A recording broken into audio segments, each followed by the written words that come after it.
All right, good evening. The time is 7:36 p.m. We have returned from executive session. I do apologize for the delay, making y'all wait. Now we'll have the Pledge of Allegiance.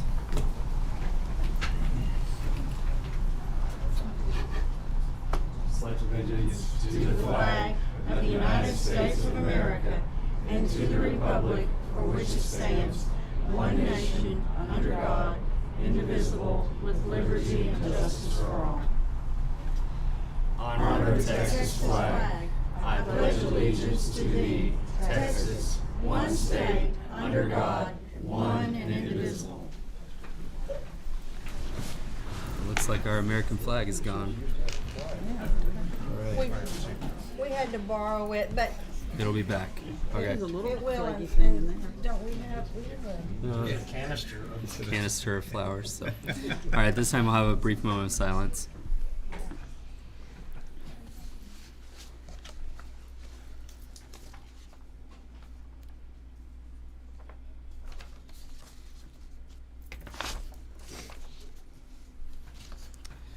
All right, thank you. Dr. Wright, would you like to kick off all of our special recognition this Can you evening? roll that down, Greg, please? Okay.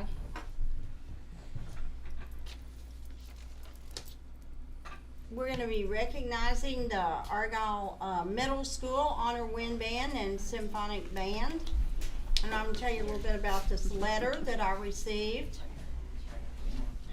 I got a letter in the mail. I start reading it, and it's from the Foundation for Music Education. And this is what it says. Listen. On behalf of the Foundation for Music Education and our Board of Trustees, I'm pleased to inform you that Argyle AISD has a winner in the 2021 Mark of Excellence. The Argyle Middle School Honor Winds, directed by Evan Fletcher, Mr. Fletcher here to my right, has been selected as a national winner in the Mark of Excellence / National Wind Band Honors Project. Congratulations on this wonderful achievement. Then we got a full listing of winners. And it says that the Mark of Excellence consists of National Wind Band Honors, National Choral Honors, National Orchestra Honors, National Jazz Honors, and National Percussion Ensemble Honors. It's a competition entered by recordings in which the top quarter are selected as national winners and the second quarter receive commended honors. So they had to be in the top quarter. This year, listen to this, 236 of the finest musical ensembles in the nation entered the competition. The project has now received entries from 38 states. All the groups will receive recorded and written comments from the adjudicators and also a compilation recording of the performers of the national winners. And then they sent us a press release for us to use. So we are proud beyond measure of you for what you have accomplished here. This is huge. And you also wanted to talk a little bit I do want to take this time to thank the board and Dr. Wright, all the administration, parents, community members. This achievement doesn't happen by accident.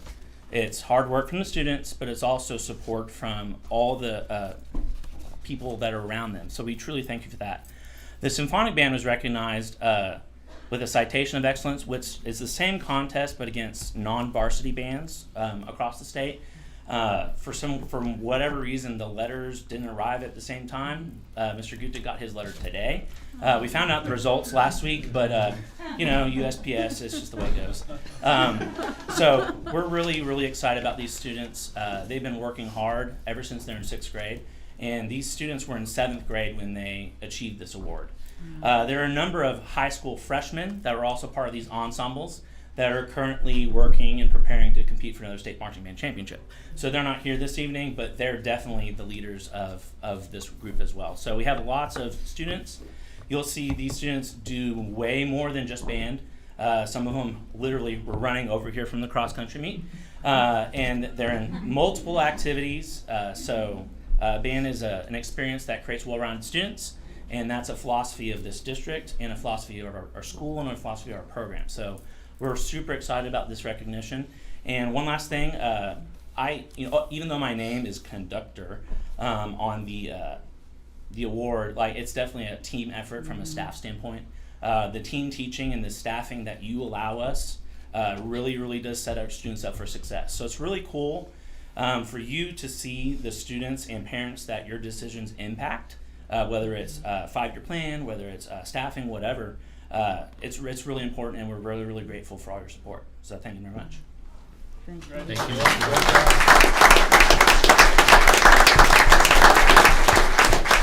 want to say how proud we are of you students, how proud we are of you directors, and how appreciative that we are to you parents for encouraging the hard work and the stickability and the reliability that band requires. We are proud beyond measure of our band students and our directors and our parents. If you'll come up when I call your name, these will be for outstanding achievement as a national winner in the Mark of Excellence National Wind Band Honors Project. Nicholas Adams. Congratulations, Mr. Adams. Corbin Finley. Congratulations, Corbin. Wyatt Fisher. Congratulations, Wyatt. Ryan Jones.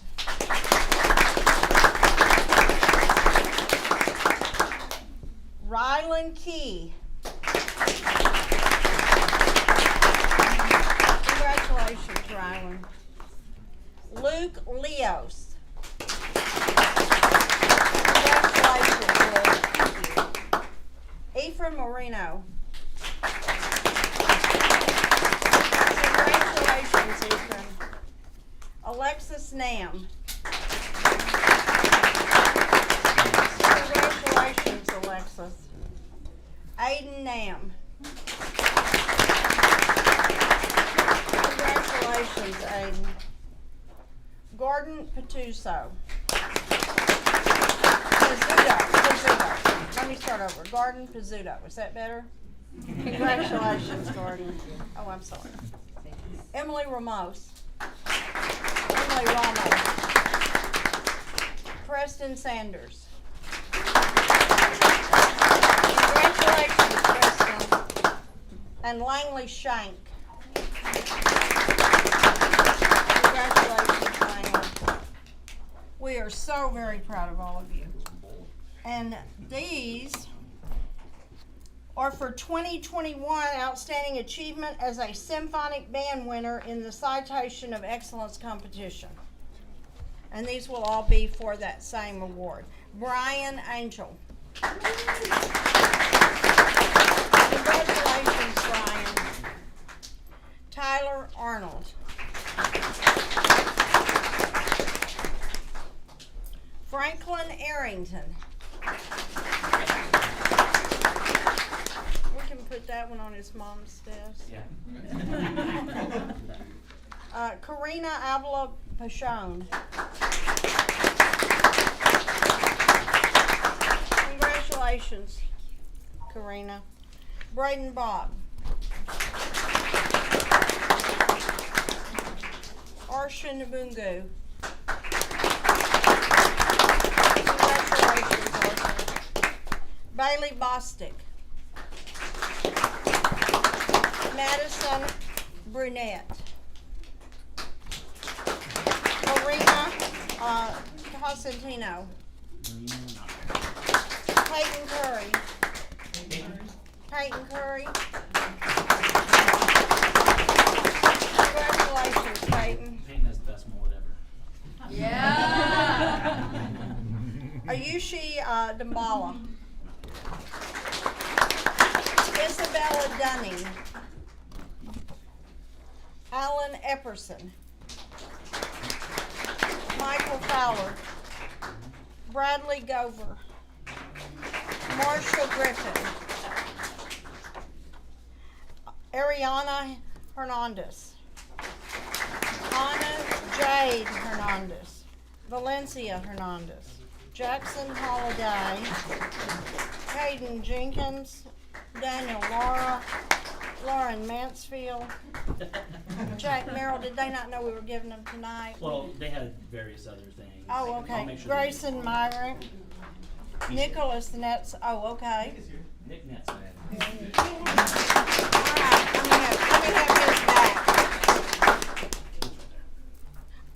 Nicholas Netzelman, congratulations, sir.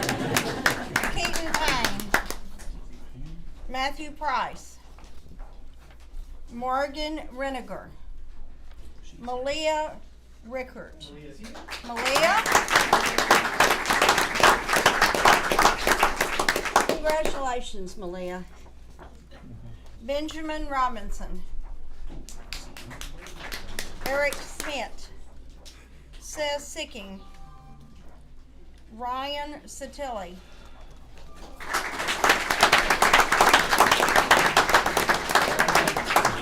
Congratulations. Peyton Spalding. Peyton. Congratulations, Peyton. Ryan Stegmeyer. Casey Trail. Zara Hernandez. Emily Villarreal. Tierney Winthrow. Bowden Willems. All right. Okay, let me say again how excited we are for you, the band members, how appreciative we are of how hard you work to make our band one of our outstanding extracurricular activities and one of our periods during the day, and how much we want you to stick with this program throughout all your high school career and for many of you on into college. It is a worthy, worthy endeavor. We appreciate you so much. Mr. Goodchick is here. Mr. Gudick, our conductor, and Mr. Fletcher, yes. Well, I didn't know if you wanted to There's say Mr. anything. Good. Did you? He kind of blends in with the kids a little bit.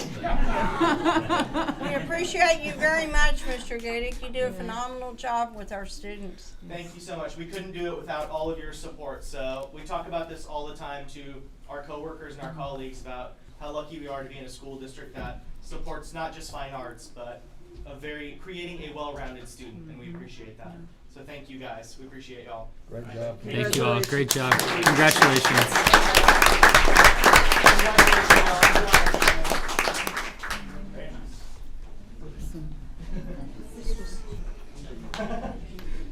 I knew he was back there. And if there's never a good advertisement for a bigger boardroom, Yeah. Might not be a smart use. Thank you guys for being here. Wow. Thank you, Mr. Gudick, Mr. Fletcher.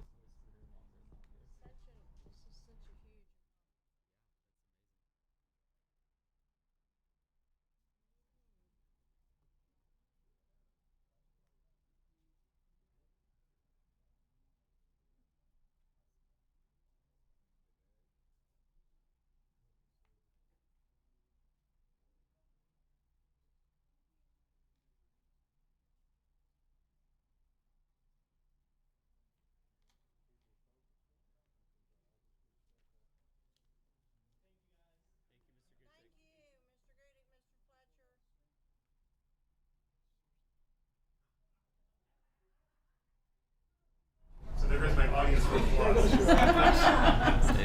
Ain't coming from us, bro. Good luck following that up, Dr. Schroeder. Hey, but we're live stream the thing. You got everybody's watching. Everybody's clapping at home. That's good to know. All right. Well, we are here tonight. Thank you for having us. We come once a year to really give the state of the Education Foundation.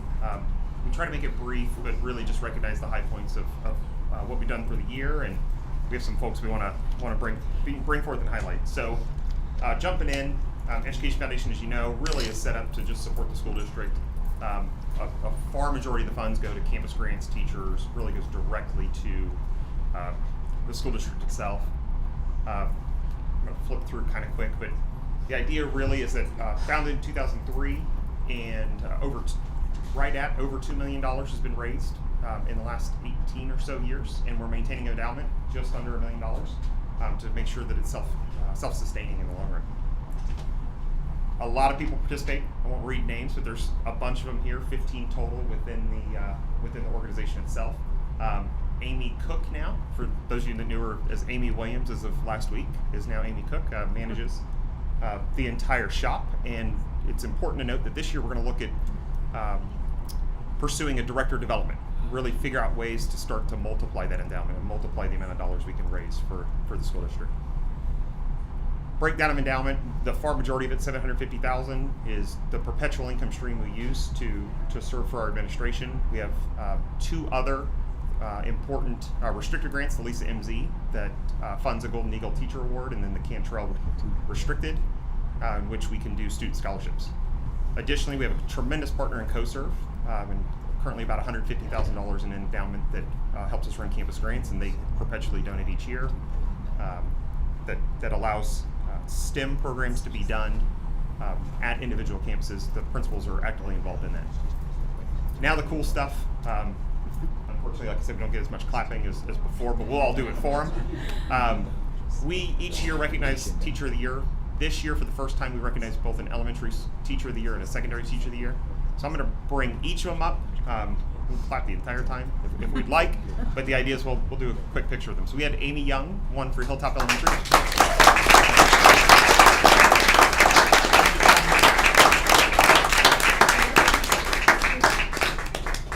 If I brutalize names, I'm sorry. Hillary Laird from Argyle West.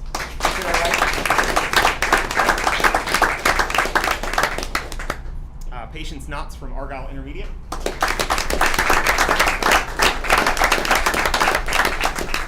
Christy Thetford, Argyle Middle. And who I know is the ultimate softball fan, Gina Sutton from Argyle High. She's not here. Okay, well, she gets a big clap. But this year, Amy Young won Elementary Teacher of the Year, so congratulations. And Gina Sutton was our Secondary Teacher of the Year, which we'll just clap for her. So if I may, I'm going to take about 15 seconds, let them do a quick photo, and that way they can get home. They've been patient waiting for us. And then we'll keep going. I thought Mrs. Young had a speech. Didn't Mrs. Young have a speech? She does. She did say that, yes. That's right.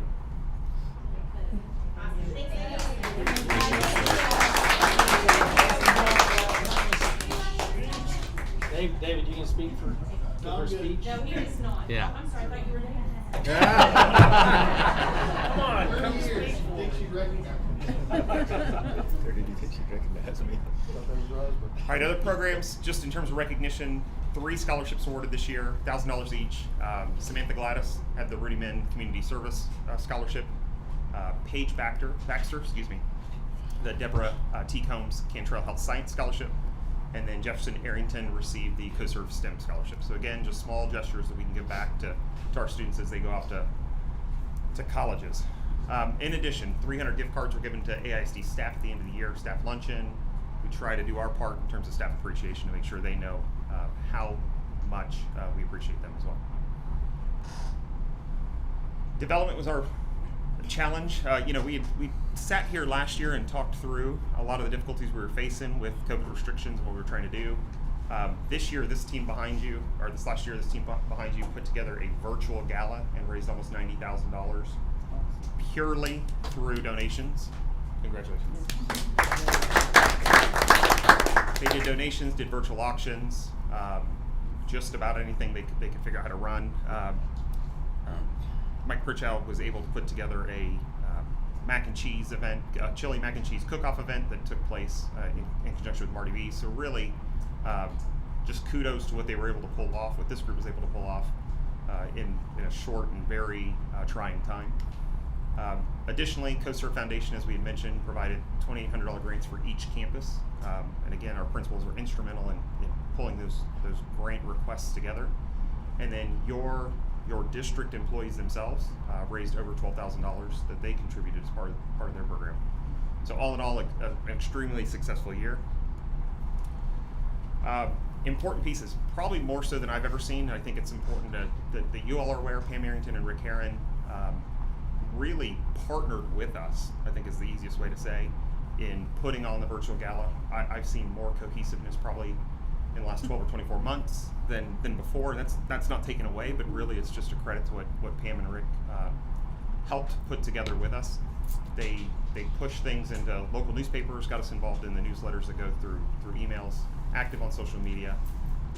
Big points for the upcoming years, so you guys are aware. I think it's next. Here we go. Chili Cook-Off Smackdown, since I'm live streaming. Hey everybody, November 7th, 2021, Unity Park. And then we're going to have our annual gala, hopefully back and in person, April 23rd, 2022. So more opportunities for folks to get involved, more opportunities to spread the word about AEF, and be able to participate in these. So with that, I will entertain any questions, and then we got a fancy big check to do a big picture with you. Well, again, we're grateful for AEF support for the district, and so glad that we have y'all with us. So Thank you. Appreciate it. And I know that last year was a trying time for many, but to be able to virtually receive that many donations, that's just an awesome testament to the word you're getting out there. So appreciate it. I'd just like to express appreciation to AEF on behalf of the district, how much it means to our students to be able to have the STEM education, and how appreciative we are to all of you for the hard work, and to the community for the donations. Well, thank you for that, and again, a sincere thank you to y'all as well. I mean, Dr. Wright, you and I sat and did videos for the virtual gala, so it really was a community effort around the virtual gala this year, and it was so appreciated. All right, photo op time. Who's coming up? Two of you guys, yeah. Officers. We should get them all. Chet, here's from me and VP and secretary. Good to see. You were A lot not of people. Hey, Very short. it's a narrow land. Yeah, you're short.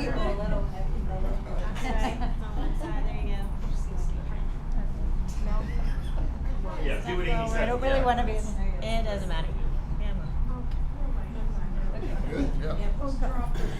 Good, yeah.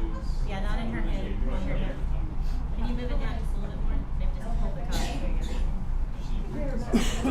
car. Oh, but you, Melanie. No, you're fine. I'm in between. They were doing that background semester. I think you're okay.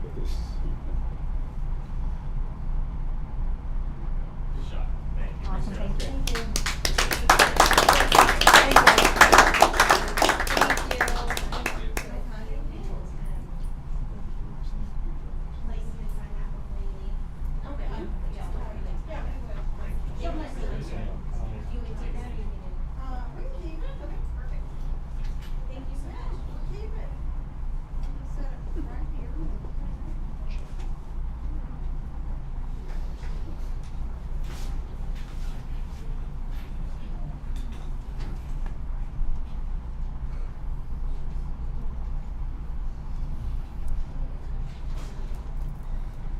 We can move on to the consent agenda.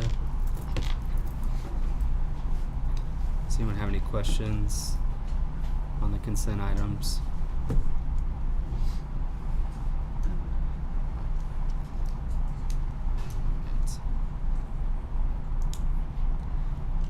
Greg, can you pull up donations, please? Or Rick, can you pull up donations? Pull up donations, please. Thank you. All right, we have an anonymous donation through the Blackbaud Giving Fund on behalf of Your Cause, $19.52 to Argyle West Elementary. From AEBC, $20,960 to high school golf for the golf room renovation at 377 campus. Total donations $20,979.52. All right. I will entertain a motion to approve the consent items as presented. I'll move to approve the consent items as presented. All right, Dr. McDade, motion to approve. Do I have a second? I'll second. Mr. Williams, second. Any further discussion? All in favor say aye. Aye. Any opposed? All right, thank you. All right, we will start with our construction report. Mr. Cohen, come on down. Good evening. Good evening. Okay, we're going to start with Phase 2 update tonight. So in our fine arts area, we still lack final completion on the auditorium space and a couple of adjacent rooms that the town is deemed included with that, and they've not let us occupy yet, but they're getting very close. I expect to have occupancy permission this week. They are finishing the carpet on the upper levels here in the auditorium is what that first line is referring to, so that will get finished by midweek. And with that, we should be able to get the final walkthrough from the fire department and get them to sign off on that. We did start commissioning and running functional testing of systems this week, today. So that includes theater lighting, rigging, and AV systems. So that'll take several weeks to go through there. A lot of details, quite a few hours get spent with consultants going through that, testing everything, making sure it all works, and then followed by training. Here we're looking at, they call it the attendance office. It's really not our attendance office, but this is the auxiliary entrance at the back near the student parking. So they've gotten the masonry walls actually topped out. They're now complete with all of the stonework. Waiting on our glass, our storefront framing in glass. It will be a bullet resistant glass that goes in this opening here. And so that is coming in the next month. They will get started on interior finishes as soon as we get the roofing on there, which we're currently waiting on arrival of that material. So this is like an add-on piece, right? This is one of those late add-on pieces that we added to the project. So that's why it's a little behind. We did have to permit it separately, so it, all the inspections are separate and it's not affecting completion of any other area. This slide is our visitors locker room area. Again, this was another one of those add-on components that we did, so permitted separately. So they've actually completed the tile work in this area now. Painting 90% complete. They're getting ready to set up and pour the locker bases. So some of the lockers that we took out of the original Phase 1 project for some of those renovations, we're going to repurpose those and put them in the visitor locker room. So we'll pour a concrete base to set those on.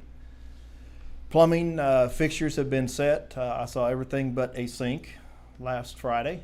And then the new lockers, which are technically not for this area but for the other area where we pulled some of them out, are still coming December. They have not moved that date on us, but it is possible they will. That's kind of the mode we've been in, as things push as we get closer to them. Little snapshot on schedule. I just had them put on here some of the larger items that we're still waiting on, again due to material deliveries that we've experienced here late in the project. So we've got a large canopy that'll go out front of the auditorium entrance that you still don't have there. That should be coming next week. The expansion joint covers, if you've been in the building, you may have noticed these large 1-inch gaps or so where walls don't seem to meet. That's why those are there. That's to allow expansion of the building. So all of those will get covers. Again, something that keeps getting delayed on us. So pending arrival. Attendance office, again, this is just kind of their original completion projection. Unless we have a delay in the roofing, I see that being more like November 1st, and we'll be complete with that area. Our BDA system, that's a bi-directional antenna that we've had to run through the building for the fire department, so their radio communication will work within the building, and we're just waiting on the amplifiers to get that system fully functional but they're not holding us up because of that. They know we've got it coming. Marquee sign, we keep running into some plastic shortages, and so they're not able to get the materials to fabricate our sign. The current date they've given us is October 18th. And then last, the new lockers, which I already mentioned, is December 1st, and they have not moved that date yet. So we're having volleyball there now, right? At this gymnasium. What are the visitors doing at this point? At this point, I don't know, but the assumption I have is that they have used some of our other spaces. We've got a dance and cheer locker room just outside, or they may be having to block off some of those existing locker areas, which are kind of set up where we had a PE side before that we don't really have now. And then you had the athletic side that can be separated from one another, so they may be just locking that off. And so walking in the same way and going down the same hallway, which is what we're looking to separate eventually. Was this just a miss on the original drawings? I'm trying to figure out why we... To my knowledge, this was not a miss on the original drawings. I don't know if you have any more knowledge of the history of that, Keith, than I do. It was one of the items. We just never planned on having a visitor's locker room, is that what you're saying? The visitor, during the VE, it was discussed to have it use one of the PE locker rooms until we added the PE locker rooms. So what they're doing now, then.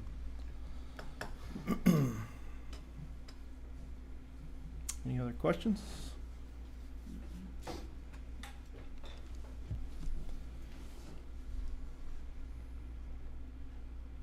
And we are currently working through punch list items and warranty. You know, as things break or we find roof leaks when it rains, you know, we're staying on top of that too. So that process will be ongoing for probably a few months. How's parking working since in session? How is the amount of parking? We're okay on parking right now, but we're going to quickly run out. So I actually have an action item, which you may know, that includes some parking discussions. Right now, I think they're running about 575 spaces available, and I want to say they've issued about 500 I don't know, passes or stickers at this point. Okay. But I think they're expecting to be at that capacity by the end of the year with the kids that will turn 16 during the year. End of the school year or end of this calendar? End of the school year. Next we have Argyle Elementary 3. So currently we are still working in the ground. They're installing utilities still. They've brought in a second utility crew. So they're working on completion of the storm drain lines and the water lines at the same time, so we can get to that point where we can do the paving faster. They are finishing installing the rest of the sleeves for irrigation again, so we can get to our paving pour, which is critical for going vertical. And then they have started working on the installation of all the underground electrical from the transformer into the building and some of the site conduits that'll go out for light poles and monument sign lighting, things like that. We are also in the midst of pouring grade beams, so they're working on area B and C grade beams right now. They just completed our storm shelter, which is our gymnasium grade beams, and actually poured the slab for that on Friday.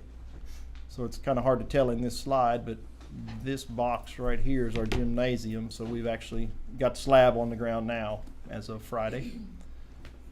Just below that is the kitchen area. So they've been working on the plumbing underground install there since it's so extensive, getting that done first so we can get a slab done. So at the time they issued this report, they hadn't yet poured that slab, but now they have. Our vertical wall construction should start during the month of October. We're anticipating structural steel deliveries to commence late next week. Dry in, we're looking at a mid-February for having the roof on the building where we can start with some of the interior sheetrock and finishes that are water sensitive. Still looking at substantial completion in July. Again, a very tight schedule. If anything gets delayed on us, we will have to find some creative ways to overcome that. And we've already been having some of those conversations about things we can do so that we're prepared. Where are we right now with this campus in comparison to West at this time of the year when it was being built? I know that's a memory buster, but. Except We I had wasn't here, so I everything- don't Oh, you remember. weren't here. We had Okay. everything finished at West except the library. Is Right, that but I'm what you're talking about- asking? Well, like now, You I'm wanna just, confirm that? Yeah, I don't know. That was It's the time. memory back then. yeah, I'm just curious. I can remember having some meetings around the Thanksgiving and Christmas timeline when there were some delays involved with steel. Yes. Well, we didn't actually have the ribbon cutting until the first week in December. It was that long until we had that library finished. Yes. I was thinking if you were during the construction part, I remember Thanksgiving, Christmas time, as early as that, having issues with the time, but I remember the steel being delayed. I was just curious if we're kind of on a similar target, like where were we in the September of the year that West was being built? I'm just curious. But yeah, you weren't here. And I will, see what I have in the files, because I've kind of been donated paperwork by several, You and mentioned- I'll see if there's anything in there that'll help me. Your It's a good question. again, exactly, you're asking what we still lacked in September, or you're asking what Well, we were really close. I mean, we cut it really close in opening up West. yes, Okay. meet the teacher on Sunday. Right. When did that project start? Do you remember what month? Well, and I'm just thinking about the timeline for West versus the timeline for this. There's It's not about month, it's about, if we're 6 weeks in, where were we 6 weeks in on that? Right. Where were we in So September? maybe Keith may be our best source. Oh, of- well, in September, we were still working on the library, correct, Keith, and everything else? No, Yeah, way at the it's at the beginning, like beginning. where we are now, moving dirt. In the construction, not the completion. Right, in the construction, not the completion. this time of year. Still started the first week of December. Still started first I was week gonna of say, December. we didn't have it And when did we break fabricated. ground? But do we know when we started the project? When did we break ground? Do you remember? A lot sooner than that. May. I think, I think it was- Jeff, I can I think it was- can I so it- ask her a question a different way, maybe? Sure. Because Okay. you guys have a timeline to get you done right in July. Correct. What I remember about West was that only way we got done when we did was we had to come up with some ways to speed things up. Correct. They had to add new crew members, work later shifts. Right. Are there things that we could be doing earlier in the process that we could possibly push that timeline back? That's what, we've already had those discussions with the contractor, and that's what we're watching for, is to find when is the time that we need to accelerate with overtime or with additional crews. Okay. Like shift work, not necessarily additional crews, but shift work, to try to get accelerated early, not accelerate at the end when we realize it's too late, because by then Yeah. it's too late.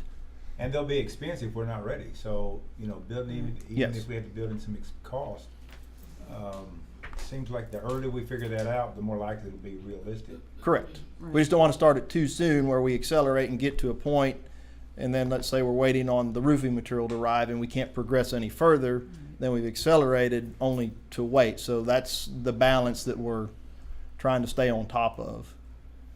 So we have already discussed those options and what it will look like, and So you they're on think there board are with some starting options to early. Get us in before July, be done before July? Is that I don't know what about before July, but try to make Just it where in we're not June. rushing in June and July. We're rushing in, February and March, so that we can then have an easier June and July. Yeah. And you're not hearing of any potential steel issues at this point in time? I haven't heard any. They're supposed to be fabricating now and start deliveries next week. So are you wanting to look at the timeline for West versus the timeline for the South? Is that what you're wanting? Yeah, I just, it's I just just wanted to a matter conceptualize of, what you're saying. are we pretty much near ahead of time where we were in September of the year that construction started on West? We wanna do better than we did last time. Well, and Because that's we what I'm really cut looking it at. I'm close. wanting to see, are we already behind? Because that was a real close call in opening that campus, or are we ahead of where they were at this point in time and things seem to be running a little bit smoother? Since I wasn't here, I can't Yeah. speak to all of that, but if Yeah. Tommy's memory is correct, that they started steel erection in December, we're gonna be starting it in October, Okay. so I would say we should be in a much better position Okay. based on that. Okay. at this point in time. Okay. All right, thank you. You're welcome. So they're going to start moving into other areas of the building with the underground plumbing work as soon as they finish the kitchen, and they will continue to pour out grade beams and slabs to follow.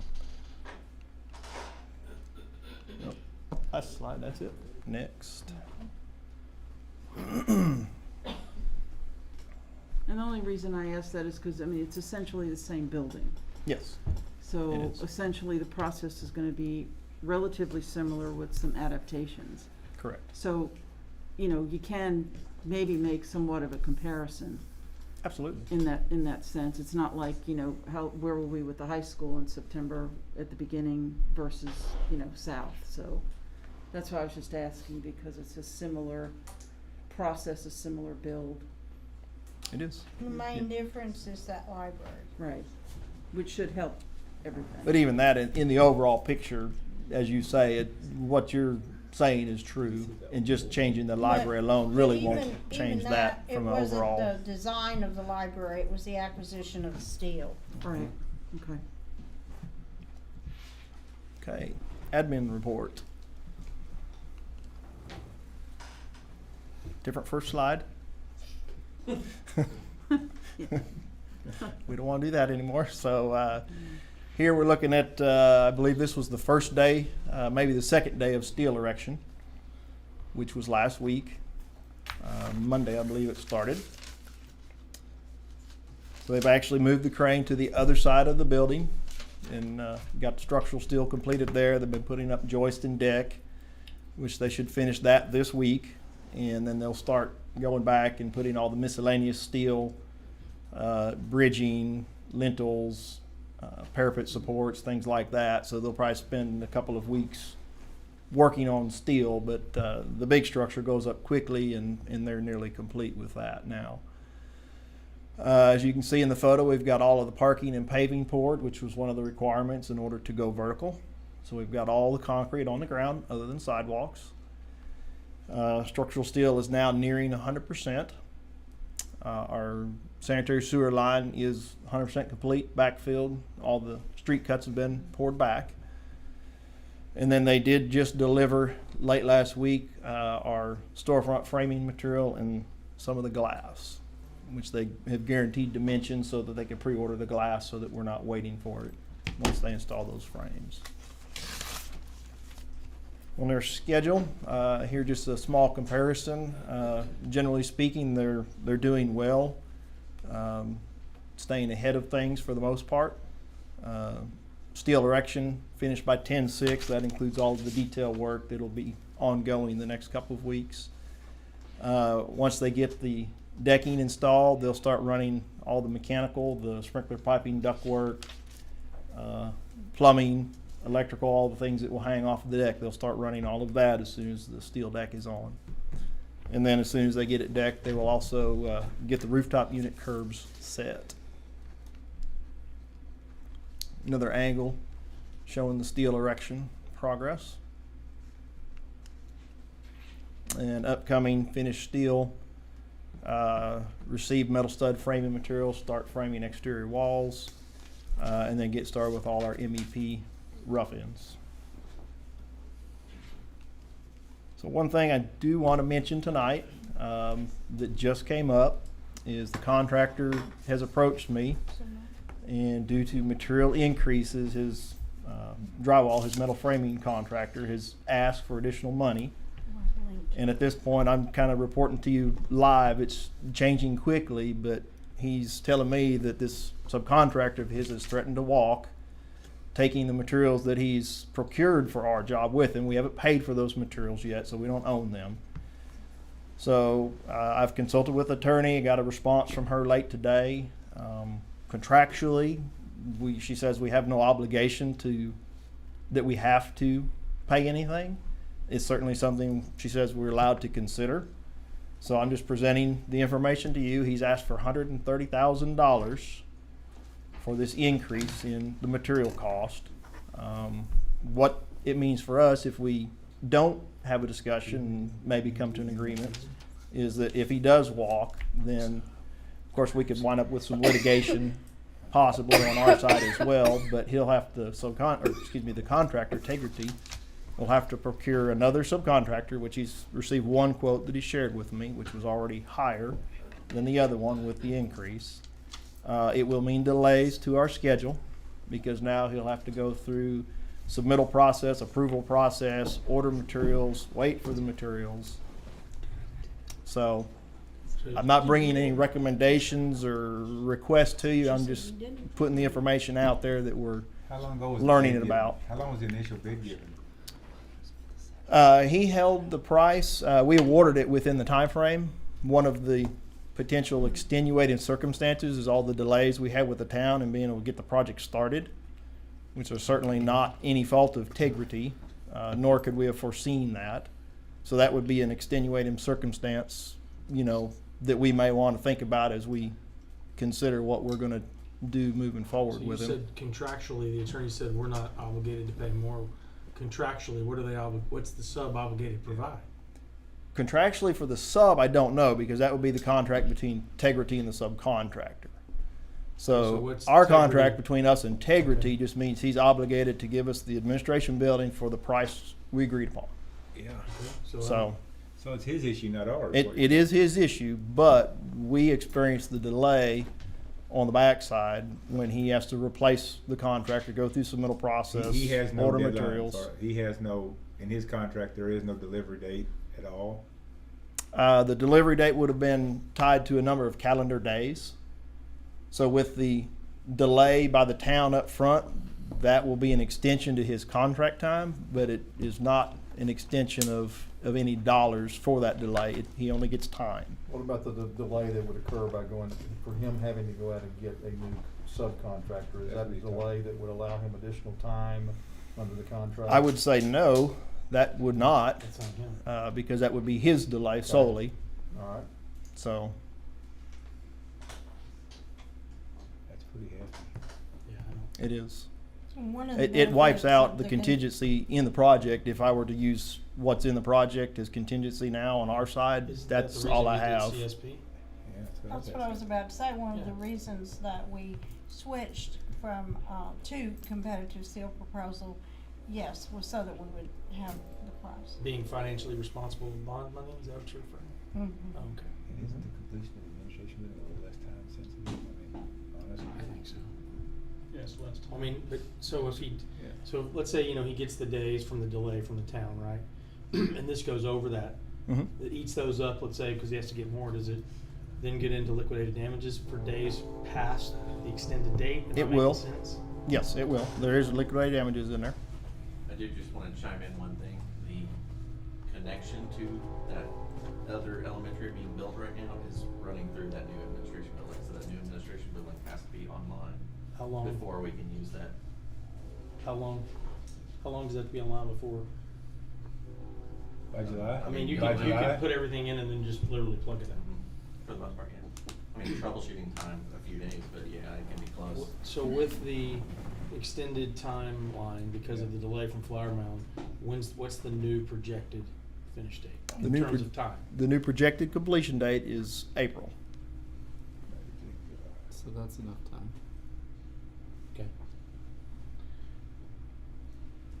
It sounds like he's asking us to take his problem and solve Yeah, it. That's what it He, feels oh, like. he is. I mean, Just to be he's, clear, he's the- certainly asking for the assistance. Yeah, so Yeah. when you say the new completion date projected, that takes this into consideration or does not? So This does would not. be in addition to that, so we It would be in looking at addition. May or June. Correct. So if we added, say, 2 months worth of delay because of it, then we would just push that out to June, from April to Or June. anything past, what'd you say, I'm sorry, May? Or April, anything past April. April, we're getting liquidated damages from that too. Right, and so it, okay.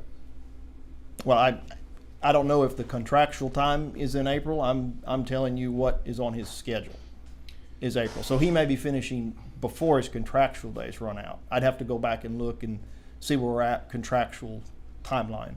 Yeah, I was just taking his normal adding Because the that I Flower don't Mound know. time Right. delay to it. That gives him a new contractual end, right? It does. And I don't know what the contractual end is. I just know his current schedule Is is an April completion. Okay. I mean, which is probably fairly close, within 30 days anyway of his contractual. Isn't there a possibility a lot of materials are going up? Oh, absolutely. So, That's the whole reason we did CSP. Yeah, this could be you could be coming back to us next month for the next Well, and subcontractor. that was my thought too. This might not be the last So- item, so. That's true. Although, hey, if we set the precedent, we're not.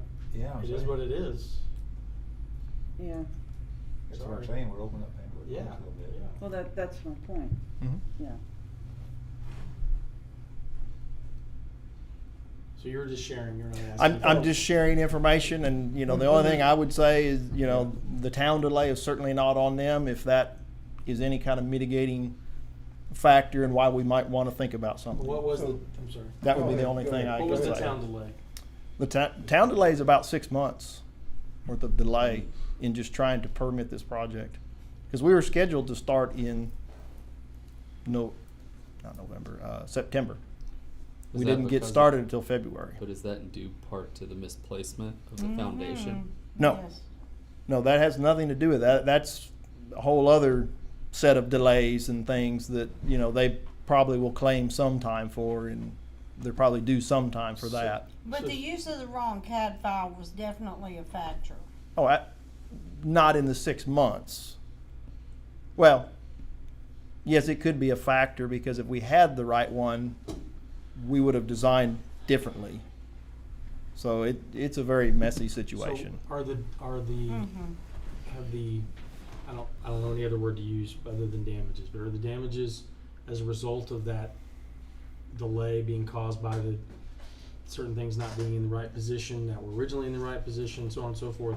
Has that amount been agreed to yet, finalized? We do not have a finalized amount on that. Well, it might be interesting if that covers this overage, or this request, or a portion of it, right? Maybe there's some damages coming there that we could use at least a portion of. I'd have to consult with the attorney to see It if wasn't there's any that- kind of damages that we can No, I recover. thought Steel Freeman was, They are agreed to going- pay. They'll be They said they paying, would. they'll be paying cost of work, you know, like cost of the Is that what, redesign, cost 40,000? of the Right, but regrading. The problem, But this that delay money is caused this now owed. this to go up too, so can't you make the same? What's that? I'm just saying the cost that they've acknowledged that is theirs is No, direct it wouldn't. cost. So if I collect 10,000 for the design, it goes to the design company. I don't necessarily have any damages that are coming to us as a result of it, and I don't know if there's anything in here's their one contract potentially that right gives here, it to though, me. right? This is a direct result of the delay from the town that was caused by them. Yes, So here's it damages could right be there. looked at that way, but I'm certainly not an attorney, and I mean, you're getting way off into things that are So this very is, complicated this for is, me. not an agenda item tonight. Not an agenda item. So what's the timing? When do we have to make a decision? As quickly as possible. And what's gonna be the process? Because really, he was really threatening to quit the contract last week. And when I talked to him Friday, I said, well, you've not given us any time to even have a discussion about it. I said, he needs to at least wait till after tonight, when I can present this information. Okay, so. So I really don't know But what the he's gonna subcontractor's do. point- His point is that we took too long to take possession, or no? No, We took it inside of the, I mean, I don't get that either. We took it inside the time we were supposed to, correct, at the price that we agreed to, correct. and now he wants to change the price. He's asking. So this seems to me something, and I'm curious about what our next step needs to be. I feel like we probably need, I mean, I don't think this conversation needs to just continue indefinitely in this situation. I think we perhaps need to figure out what the facts are, probably consult with our attorney and see what's what the landscape is, and how, I don't know how and when we do that. Well, you had a conversation ASAP. with one of the attorneys this afternoon. I did, and she sent me a 2-page memo, just going through the points in the contract. Just to sum it all up, she said we are not obligated to do anything with But this. he is obligated. He is obligated to furnish the building for the price that we agreed upon. I think that would just have the attorney send him a letter stating that. Well, and I think that their threat, They got insurance. it's not really a threat, but their positioning is if we don't pay, the timeline is increased. But at some point, they But start to paying John's rent. point, it's, Right. we're not as sensitive with this timeline as we would be for the school, let's say, so the leverage isn't quite as great. But it does seem like we have a 3-month window Hey Greg, could you say what you said again earlier about the impact? Just repeat what you So said. the connection that is provided to the new elementary runs through the new administration building. Connection for what? Internet, phones, Everything. any kind of. But can that be hooked up before we take occupancy of the building? Hooked up or you mean Hooked up. wired, just not I was wired. gonna say, what's the mitigation if this gets? Can We get in there Going early, rides but out. it does have to have running AC, be Yeah. able to be locked. So pretty much it has to be done. There's, but you're talking about April to, that's a July. three or 4 month window. Yeah, but you in construction, 3 months, I mean, it took 6 months to let, you know what I mean? 3 months is not that long.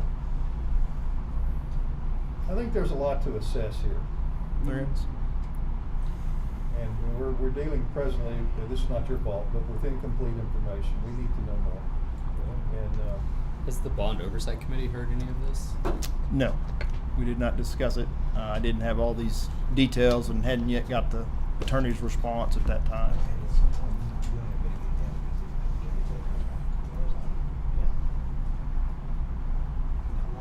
Yeah, there's, I mean, like I said, there's no action item here tonight No. or anything, but there's definitely more information that the board needs, and obviously, time is of the essence here. So this is So, gonna have to be a Zoom call or something. Or I what think is as it? Brad said, we wanna wait till our next scheduled meeting to resolve it. I don't think we can. No. no, no, I'm not saying wait, I'm just saying what's Yeah, the no, I'm next saying you're step? saying we can't wait. Oh, right. right, Yeah, yeah. right. Yeah, I think we're gonna do something. Okay. So I'd recommend getting us what you need to get. What's that? I just recommend getting us information on what we need to I will make do my best to an get all the informed information decision as soon as necessary. Of course, possible. he is waiting my call in the morning to see how this went, unless he's watching the live stream, then he knows. But there are some conversations that we'll have in the morning, and you know, if I can't, maybe I can convince him of some other facts, and we don't have to revisit this right now. I don't know, but I will stay on top of it. Well, it sounds like the attorney letter is pretty straightforward. Yes, hers was. Yeah. And that may be the direction we go, is have her write a letter to the contractor. Okay. Sorry to deliver that news. Anything else? All right. Thank Thanks, you. Jeff. Thank you. Thanks, Jeff.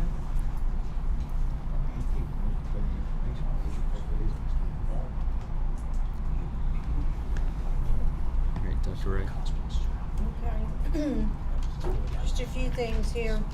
We're moving the ribbon cutting to October 30th at 1 p.m. We have too many absent on the 23rd. So October 30th at 1 p.m. is the new date for the ribbon cutting. And we need to see what the conflict is on the band marching show for that time too. We have right at 4260 students. The only place that we didn't meet projections yet for October would be grade 1 and kindergarten at Hilltop. I do have a meeting with the demographer coming up to look at the zones for the South Elementary and for West and for Hilltop for next year. We're still proceeding forward with masks being optional for all employees and for students, and with face-to-face instruction only. We're 6 weeks in, and things are going very well. We do have 4 National Merit semifinalists. That is a record for Argyle High School, so that's very impressive, and they will be coming for recognition next month. I would like to commend West on their family fun night that they had last week. They combined their literacy night and their math night and had a lot of really fun activities, and it was extremely well attended by students and parents and staff, of course, so it was a great event. Okay. All right. Thank you. All right, Mr. Ledford.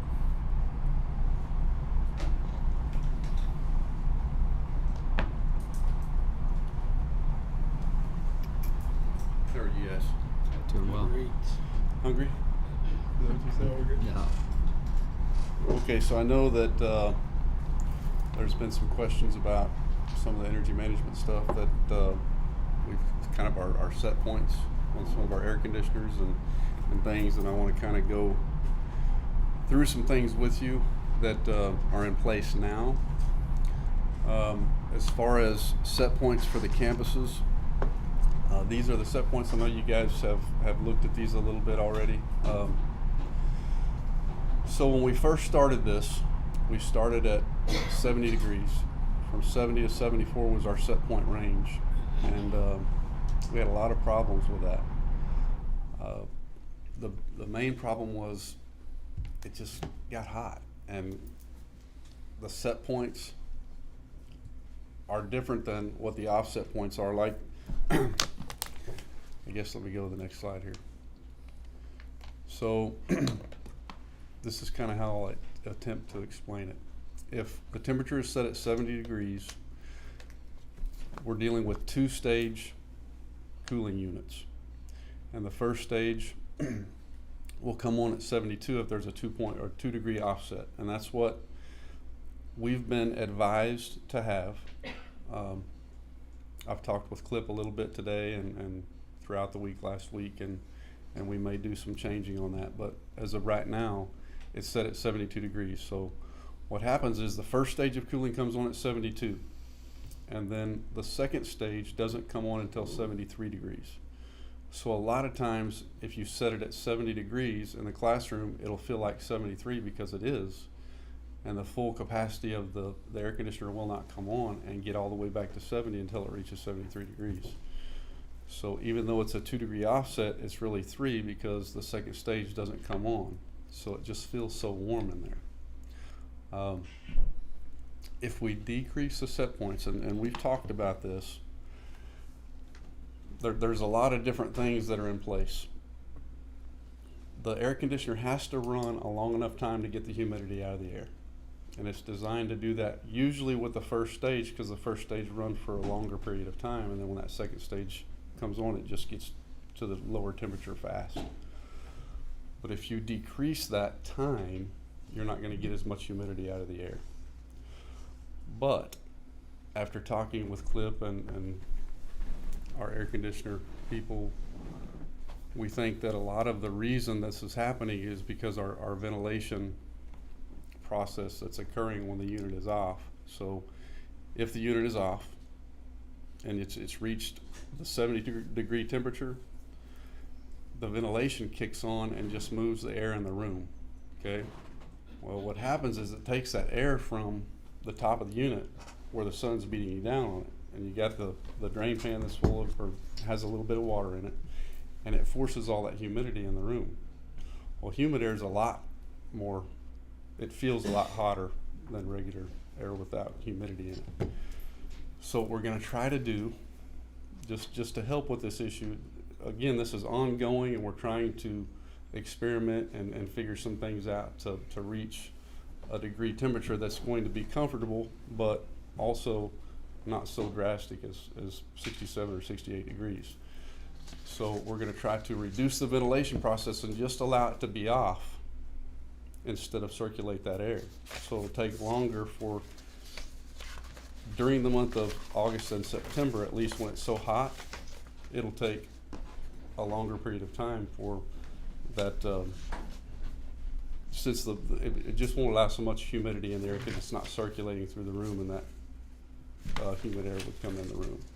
But once you get after September, you get to October, it starts getting cooler. So we've got to go back and change it a little bit. And we do need to run the ventilation because you're going to use outside air a lot.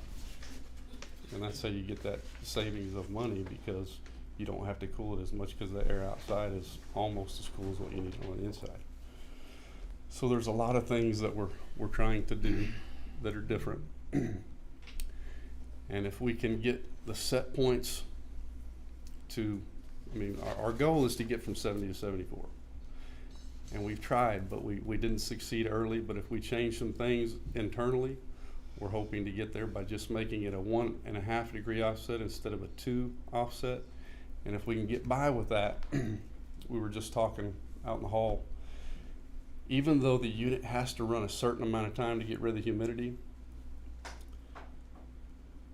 you will have it come on more times in that 1.5, but not for as long a period of time. So let's say it comes on 30 times a day if you got the offset at 2. Well, it may come on 38 times a day or 40 times a day if you've got it set at 1.5, but it's not going to be on for as long a period of time. So the money is still going to be equal amount of the savings that you're going to get. So it's just things that we've got to work with and figure out. We are going to sit down this next week and try to come up with some different things and different ideas. I've already talked to all the principals, and they're understanding that we really have some things set too low. But I think it's more feel than anything, and we've got to change some things internally to make it feel better at 70 degrees than what it does, if that makes sense. Hopefully a little bit of that does. So let me go to the next thing. These are some things that I added, and I just talked about that a little bit, about kind of reducing that offset point. These are some things that we struggle with at the beginning of the years, and the reason I put this in here is just to show you what we're dealing with now versus what we were dealing with 4 years ago. We have about 630 rooftop units now, and 4 years ago we had 300. So there's a lot of new units, and even though they're new, there's still compressors and fan motors and condensers and controllers and things that are going out a lot. I know you've probably had to change maybe 40 or 50 Yes, sir. fan motors and compressor. I mean, we've it's just every year at the beginning when they're off for so long and you turn them on, they just go haywire for a little while, and it takes a while for us to get caught up.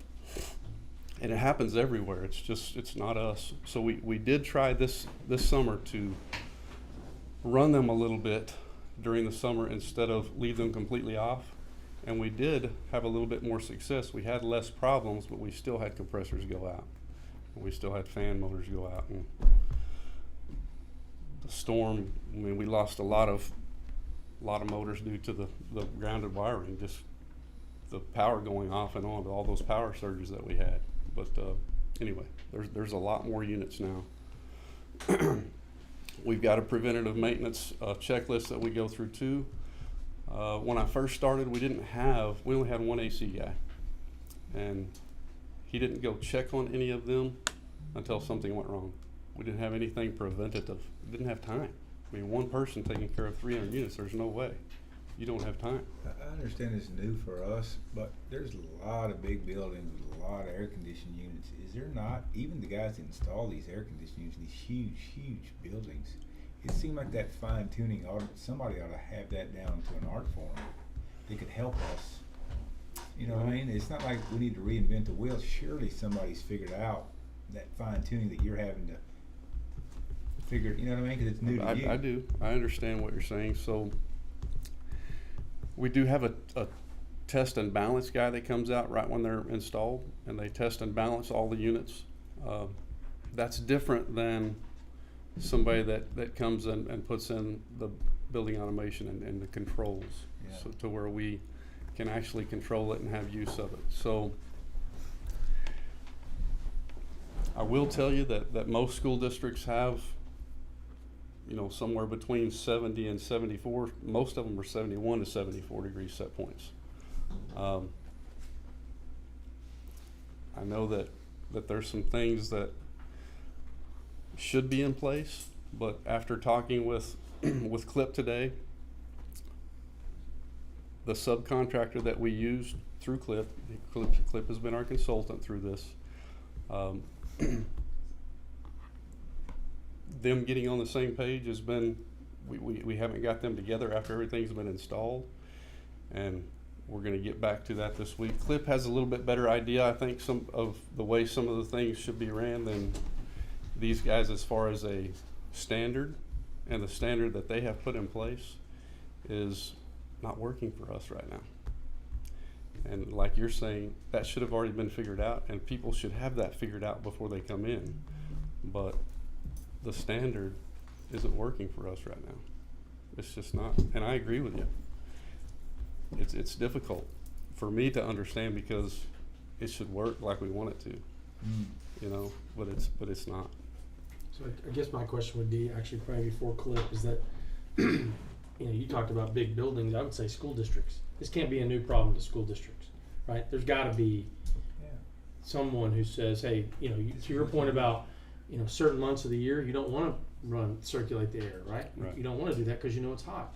I mean, this has been going on in Texas for a while, so, you know, I think we gotta lean on Clip and his experience and to get this figured out. And so my question too is gonna be, is this an issue at are we talking about one particular campus or everywhere? I mean, I know the rooftop units, I get all that, but Right. We're talking about everywhere.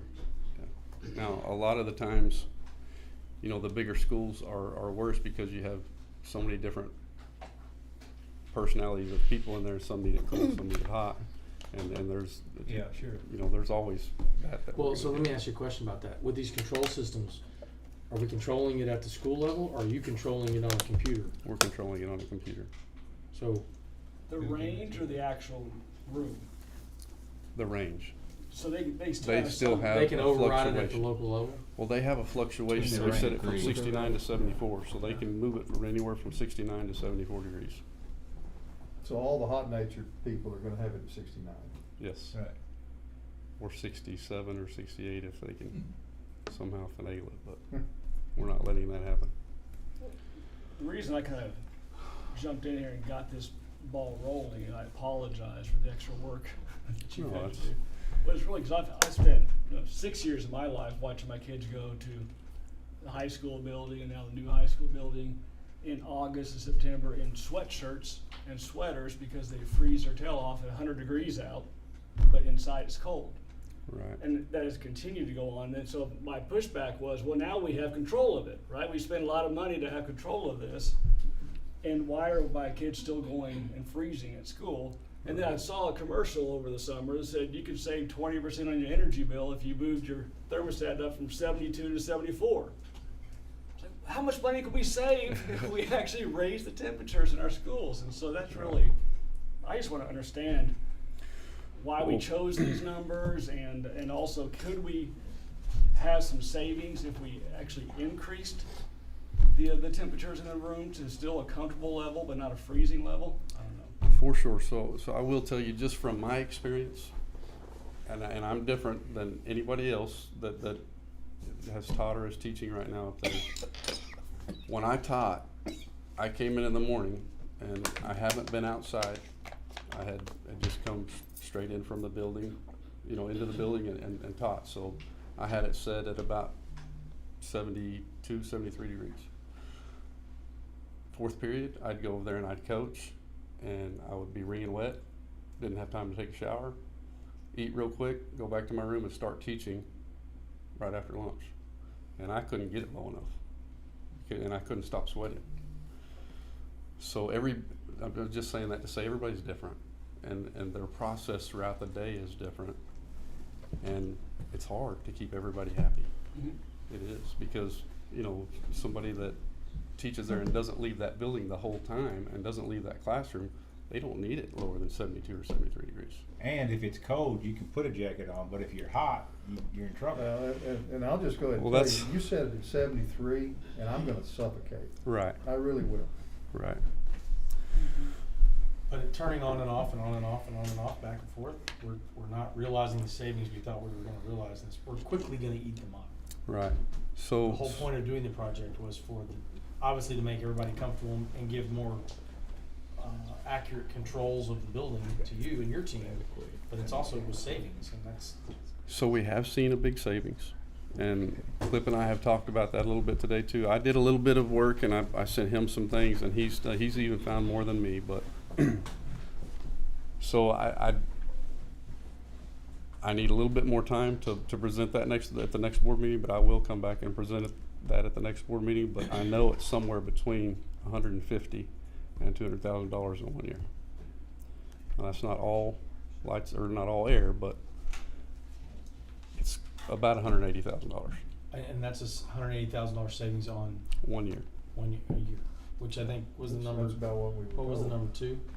That was it. Yeah. Plus, Yeah. O&M on lighting, 20,000, so right Yeah. into the. Okay. So, I think I've seen most of the 5 schools today that we looked at Right. are right in striking distance of that. But I'm here to answer questions. We, you know, like I said, we have saved money, but I need a little bit more time to be exact and to have something on paper to show you, because I want to make sure that we're exactly spot on. Can I ask you a question? I mean, you obviously deal with a bunch of districts. So is it a uniqueness in our district, our buildings, our configuration? What at the core, what is the struggle? Do I Yes. get to be the bad guy now? For sure. I'll be the bad guy. No, you can be the good guy. So, I'm Clip Weaver. I don't know if y'all are recording this or not, but You're being live streamed. let me just say it this way. And I've been doing this in Texas in school districts for 30 years. I've never seen a school district with a wider range of temperatures than Argyle. When we calculated our savings, we expected actual temperature to stay in the 72, 73 degree range. The way your set points are set and your offsets and your controls, it can drift all the way to almost 74 degrees, 77 degrees. If you set it at 74 degrees, it will not get to second stage of cooling until 73.5. And so that can No, be 76.5. Yeah, that one can't be corrected though. And so, I think my recommendation to work with Tommy and the administration, Yeah. I would like to see those temperatures narrowed to where the actual temperatures stay between 74 and 69, not set points that allow them to go wider. I think the breadth of those dead bands is where your trouble is. Does that make sense? Say that last part again. The trouble is where? I think the the challenge that width? you're having, the breadth of your offset. Set So points. set point is not the control point. Set point is you want it to be 70. Yeah. You set it 70, you want it to be 70. Right now it's going all the way to 72.5 before the air comes on because of the way the controls are set up. So I would rather see us shorten those dead bands, shorten the offset, and make it come on sooner, and maybe come on at 73 instead of going all the way up to 74. I think you're drifting too far. You're getting hot. You're getting hot air in the room, and it's the opposite direction on heating. The way it's set up right now, I think getting into the winter, I think we're going to have some cold spots. So I would like to recommend what I would consider a more normal set of temperatures for a school district, anywhere from 68 to 73 degrees. So you started, but not to interrupt you, but you said you've never seen a bigger change in all these districts, and you say that is because you think our set points are set incorrectly. I believe that y'all give your teachers more range than anyone I've ever seen. My control contractors told me that. I'm not criticizing. That's a local at the. I know it's a local That's a policy. I get it. No. I'm asking. You're referring to At the room. At the local thermostat level, Room to room. you can allow. My understanding is anybody in the district can walk over to a stat and run that set point to 74 degrees, and all the way down to 69, heating or cooling. So your, I don't normally your see thought that. is it needs to be narrowed. Tighten it. I think it needs to be tightened up to where you can give people a normal temperature. And I'll take yours. You said 73 and you're dying. 73, I'm dying. This was set at 72 earlier, and it was run up to 75 so people could hear, and I was wringing wet back there. Most people live in that 70 to 72 to 73 degree range actual temperature. And the way the system's set up today, it's not giving them that. It's letting it get too warm, and it's going to let it get colder than they're going to want. And I think we can And that fix this conversion with to real savings is what you're saying. well, utilization we of the calculated our unit. savings to keep a temperature in a narrow range. Yeah. When you get hot, you're going to save money in the summer. When you get cold in the winter, you're going to save money. But it's not worth the headaches that you're getting. But are we cutting the lifespan down on these units the way we're running it right now? No, and you won't cut them down. You won't cut it down if you tighten it down and they run longer. So Tommy, that's what you were suggesting then, what Cliff is saying? Okay. And what we're talking about getting together is saying, okay, let's set the parameter. Let's set the range that we want the occupants to have. And y'all are going to have to say, that's the way we're going to do it in Argyle. And if somebody calls in and says, I want it 67 degrees, the first time you say yes, it's going to defeat the whole person. Y'all have got to give him the support to manage the process. What I'm telling you is your current setup, your current temperatures, I think are too wide. 69 to 74, you're suggesting 70 to 73, is that right? I can personally live with 69 to 74 actual room temp. I can't live with 69 to 74 set points knowing it's going to drift 3 degrees either way. What are you suggesting for the range on the set points? Because we've got. We talked about today, I would love to see us go +1 on cooling instead of +2, because when you go +2, you're actually getting about 2.5. So if you set it 70, you're getting 72.5. I would like to see it come on right after 71. So we're not talking about changing the set points. Right. And we're talking about changing the offset points. Right. Yeah. Right. So you just don't, so he's, our It's set kind of the points behind are the scenes that okay. nobody sees, and Right. the temperatures basically stay the I same. just want you to be able to maintain closer to set point than you are. Yeah, should mean, yeah. I mean, in our houses, there's no set point, is there? I mean, if I'm have it set for 70, usually it goes to 1.5. 71. It's normally 1.5. I mean, if you sit there and looked at it, So it does go up. it has to. It has because it Yeah. it'd be running all the time. It'd go, come on, come off, come on, come on. If you have a single stage, not a two. Correct. And so they're more complicated. We've got to bring one on, then we've got to bring another one on. I Some, mean, if you think it's a fix, if your software that you sold us allows us to do that, I don't think. I had a commitment today. It could get done in 2 days. Perfect. But that's still not gonna solve your issue about some places being cold. It's just not. No, Well, no, but That's never gonna be solved, because you got people that like it hot and some people like it cold. So one of the things that some it school tightens districts, the range, I think. No, he says the temperatures in the rooms gonna be the same. 71, 69 to 74. well, it's going to be wherever they set that set point. So depend on the teacher. that absolutely. your daughter Yeah. has. And sometimes a school district will say, okay, the teacher's gonna get mad.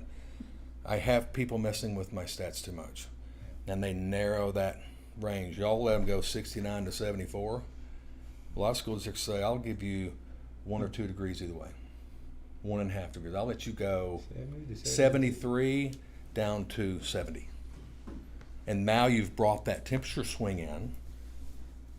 But every school district's different, and every local jurisdiction is different, and every teacher's body is different, and every kid's body is different. So it kind of is it's an experiment, but I think it should be more of an experiment with 10% of the cases where it's kind of out of the ordinary, not set it all the same for everybody, make everybody pay. So you get 90% dialed in, and then you tweak the others. And you know that in certain cases, I got to give them a little bit more. But that's not free reign for everyone else to say, well, they got it, I should get it. That's where we get in trouble. So we got to just come to terms on where we want the temperatures to stay, and then we can make the control system do that. Right? The range, though, also, I mean, everything that he said is exactly right. I think the answer right now is to create a less range of offset points. But, you know, we're still, when we've got larger rooms, like the choir room, the band hall, the lecture hall even, when you get a large heat load that goes in that room, I mean, it creates that temperature to go up drastically fast. So those rooms do need to be maybe a degree cooler than a classroom. So, forgive my ignorance with HVAC systems, but a lot of our buildings are relatively new. So I wouldn't feel there'd be an efficiency issue with the units, the insulation, the ducts. But are we getting the same amount of equal like airflow into each rooms? Is there an issue with that where, you know, my daughter as well wears a sweatshirt in one classroom at the high school and sweats in the other? is there more than just the teacher's variability in what they're doing on the thermostat in the classroom? Like, are there other things, other conditions that on Tommy's level or above that we could improve the I guess equitability from room to room? I think it's a great question. My understanding, pretty much across the board, for a classroom you got one unit. Yeah. Very All few places classrooms anymore. have the same size unit. They're all 3 tons. So, if you're warm in one and cold in another in the same size unit and the same number of kids in the same unit, it's Okay. normally because somebody wants it colder. Right. Okay. But if Well, we can, one if of we your- can, And that if we helps can 'cause it's tighten that one unit to range, one it room. won't get as cold. Right. But one of your points that you just made, Clip, is if the number of students is the same, and that's one of the issues. The You human might have factor. one Sure. class If that we had had better be on 28 point. in it, Right. and you might have another true. class that had, say, 18 in house. it. Yeah. Sure. And that does make a significant difference. It can. If your units, and you all have these 2-stage units, they're made to go variable load and then higher load. They should control to the load that's in them and maintain a temperature. Mm-hmm. Where you get into trouble is these bigger spaces where you have all these people pile in. All at once. However, if it's a newer school, the architect and the engineer should have designed that space for a set of occupancy. So this idea that the air conditioning in a library or the air conditioning in a lecture hall is not big enough to carry the load, I don't necessarily buy that unless you've put more people in there than it should have, because we all have design days in Texas and it's 102 degrees or whatever. And if your capacity in a lecture hall is 100 kids, then you ought to have enough capacity there. Now, where you might get into trouble is in a really big space with 10 people. Because then your unit wants to throw cold air in there 200 and it satisfies real quick and it doesn't come on for quite a while. And that's where you can get your humidity issues. So this is a balancing act all the time of size of room, load in a room, type of HVAC equipment, sizing, humidity, temperature, and then cost. And in my opinion, y'all, the main thing here is the comfortable learning environment, right? We want temperature and humidity to be right, but we want to do it as efficiently as we can. So I think there's some things we can do to tighten those up, because I think what you're dealing with is these big swings. If we can tighten those down, then we make an improvement. And then if there's certain areas of certain rooms that have bigger problems, then we go look at those, determine what the issue is. So Cliff, let's say you make the changes that you proposed here. What's the evaluation time on that? Like, is this working? Is this not working? Are we simply looking at our utilization of electricity cost, or I mean, what do you need to see to come back here and show us that, hey, look, this worked? Well, the first litmus test is the phone ringing. Is your phone ringing? Or are we having parents come home with their kids wearing sweaters in the summer? The first test is, are the rooms more comfortable and are the complaints going down? That's the first thing. Then we look at it and say, okay, now is that costing us a bunch of money? I don't think so. We're not talking about changing temperatures 2 or 3 degrees. We're talking about narrowing a temperature swing that can go in a room anywhere from 69 to 77 degrees. That is just too much for most people to take. So I think that on the cooling end, narrowing that is going to be a good thing. And you may decide down the road that you want to limit them being able to run that stat up to 74 degrees. And we can do that through software. You don't give them 69 to 74, you give them 69 to 73. And that may help solve some problems. You get on that ragged edge of these temperature zones, that's where your problems occur. It's never at the 70, 71 degree frame. Because from what I'm saying, so it's not the 73 degrees, it's the 75.5 is when it actually kicks on. So you're saying, like, if I set my thing for 73, sure. it's not going to kick on. Now, for me and Brad, it's the 73 degrees, right? Because we don't like it 73 degrees, but a lot of people do. It's the 74, 75. That's where you get in trouble. And that's where I think we can keep the system from taking those units. I know we can. It's just a software change. Once we reduce that offset, you're going to get 1.5 degrees instead of 2.5 degrees. And that's going to hopefully fix everything. But we've And if we still have warm rooms, we may want to run that top end set point back down a degree. Be interesting to look at the system and see where most people are keeping them. I don't think most people are keeping it at 74. They're probably keeping it lower than that. So, managed by exception and not the masses. Okay. Fair? Very fair. Thank you. Thank you. Thank you, guys. You noticed Keith left when we started talking about architects. I did. I did notice that. Thanks, Tommy. Thanks, Tom. All right, Chris.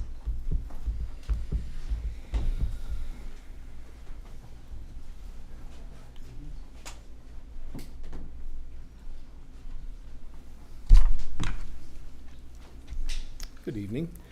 Dr. Wright asked me to give you an update on our salary study that we have done each year with a focus on our hourly employees. We started using and partnering with TASB. Many of you were probably here at that time. It was in the spring of 2018 where we let them evaluate our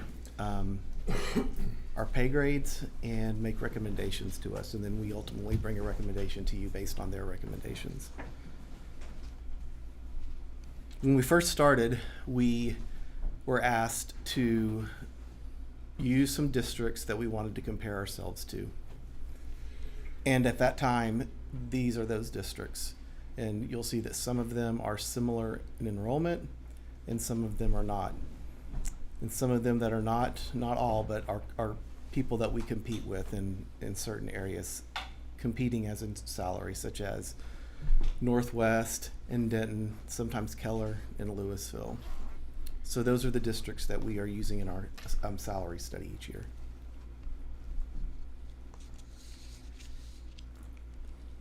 And so tonight there are two different groups of people that I'm going to talk about. The first are the clerical, paraprofessional employees, and those are not all of them, but that's just a sampling of who would be included in that type of pay grade. It's a computer technician, a classroom teacher aide, a special education aide, principal secretary, accounts payable clerk, and a receptionist. And so when TASB evaluated our hourly rates and our minimums and our midpoints versus these other districts, these were the findings that were submitted back to us, is that most of the pay range minimums are within 4% of the market being those districts that we're competing with or comparing ourselves to. And their final statement was that the pay structure for these employees is competitive and closely tied to the market. One of the things that we have discussed over the years, and it's come up again this year, and it's come up with even principals, is that whenever we're looking at making adjustments, serious adjustments, we look at the positions that we're having trouble filling. You've heard Amy come to you talk about student nutrition, and we had a bus pay increase last year. And one of the problems that we're having this year are filling some of our aide positions. We still have a few openings. And I'm not coming with a recommendation, I'm just saying this is something that we're going to look at for the next year. And so one of the things that's historically taken place here in Argyle is that no matter what type of aide or aide you are, you're paid the same. So if you are a library aide, a nurse aide, or a life skills aide, your minimum is exactly the same. There's no differentiation. And that's one of the changes that we're going to look at, because working in a life skills classroom or working in special education is a lot more involved than sometimes working as a library aide. Some of the difficulties some of the things that we've talked about over the years is that sometimes these library aides get pulled into being different types of aides because you're short staff, and so that's one of the things that we're going to have to really watch. But that is probably one of the recommendations that we're going to bring to you next spring, is a differentiation in pay for those positions, specifically those special education positions. I definitely think our aides, especially with when we've had instructors out for COVID, have been pulled into positions that all over have had to go above and beyond what their job description is, for sure. Hey, I drove the kid home from Sanger last week because we were short drivers. Yeah. Did he make it home safe? It was really, really awkward. Just one guy in the back seat. I don't know him. He doesn't say anything, and Albert tells me that he sleeps on the way home, because he didn't sleep. He just sat there. Anyway, it was fine. And last week, John King actually had to drive because we were short. We're not short bus drivers. We're short bus drivers because of COVID. We've had some people out with COVID. And then on a Friday night, when you're traveling, you have people driving trailers and things like that. Okay, the other group that I wanted to talk a little bit about was our auxiliary staff. Auxiliary staff are people like groundskeepers, mechanics, bus drivers, a bus monitor, a cafeteria worker, and an electrician. And so some of the findings from TASB in regards to those positions is a little bit different. Most of the pay minimums are even with market on average, but it's less closely tied to the market, not marker. And so when they put this together, they were using data with our bus drivers being paid at $18.50 an hour, and you remember we increased that to $20 per hour. So I believe that there would be a difference there if they were to evaluate it next year. And that's really all I have. If you have any questions, I'd be glad to answer them. Well, this was, we did a big look at study at pay 2 years ago. So was this study after we made those adjustments? No. This one was that study. We start putting together the data in April and May, and they used that to come up with a recommendation for us to bring to you in either June or July. Yes, what after? Okay. But you're asking when we first started using this TASB model, right? Well, I just remember we looked at some data and made some significant changes, I think 2 years ago. Yeah, when and we I was first wondering if this is did a it. reflection after we made those changes, or this is still data from before we made those changes? No, After. this is current. Correct, yeah, so. Yep. Because I think the study back then, we were a little bit under in a lot of areas, and we corrected most of those. Current except for the buses. Yeah. Right. And also Right, student correct, nutrition except staff. for buses, that's right. Okay. I do like your idea on separating the range for various aides. And that, I'm not sure where you get the expert, who does that, who sets those, but I think that makes a lot of sense. I think so too.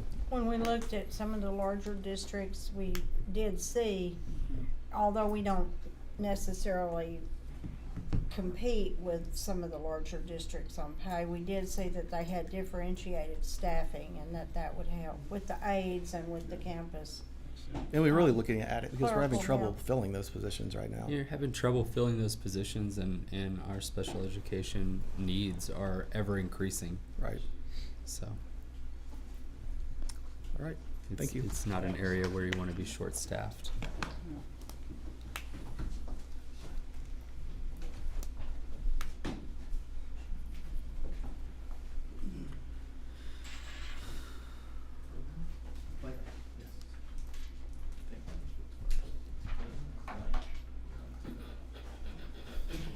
Hello again. So now I have an action item for you. Several. We did discuss all these at the BOC meeting last week. So the first one I've got for you, we've been talking about this for some time with Donna at Hilltop, is replacement of the existing 2 playgrounds, all the equipment, new play surfacing, and shade structures, so we can give that campus some equity like we have, what we'll have at Elementary 3 and what we currently have at West. So right now they're using the original equipment. It's got a 15 to 20 year lifespan, so we're at about the 15-year mark. We did have to remove some of it for safety reasons over spring break, and I can't remember if it was this year or the prior year that happened, but it was during spring break that some of it was removed because it had deteriorated, become unsafe. So we've talked to the vendor. This is the same one that did the playground at West a couple years ago. This is also the same vendor that will be doing the playground at Elementary 3. They are buy board vendor, and so he's come out and we've had some meetings, and we've come up with a price from him for $609,713 to replace the existing playgrounds. It is comparable to the prices that we are paying at Elementary 3 now. It is slightly higher, probably due in part to some material increases since the Elementary 3 project was bid. So we've bid this one looked at it a few months later down the road, but it also includes demolition of existing. So there is some additional scope involved in this project as well.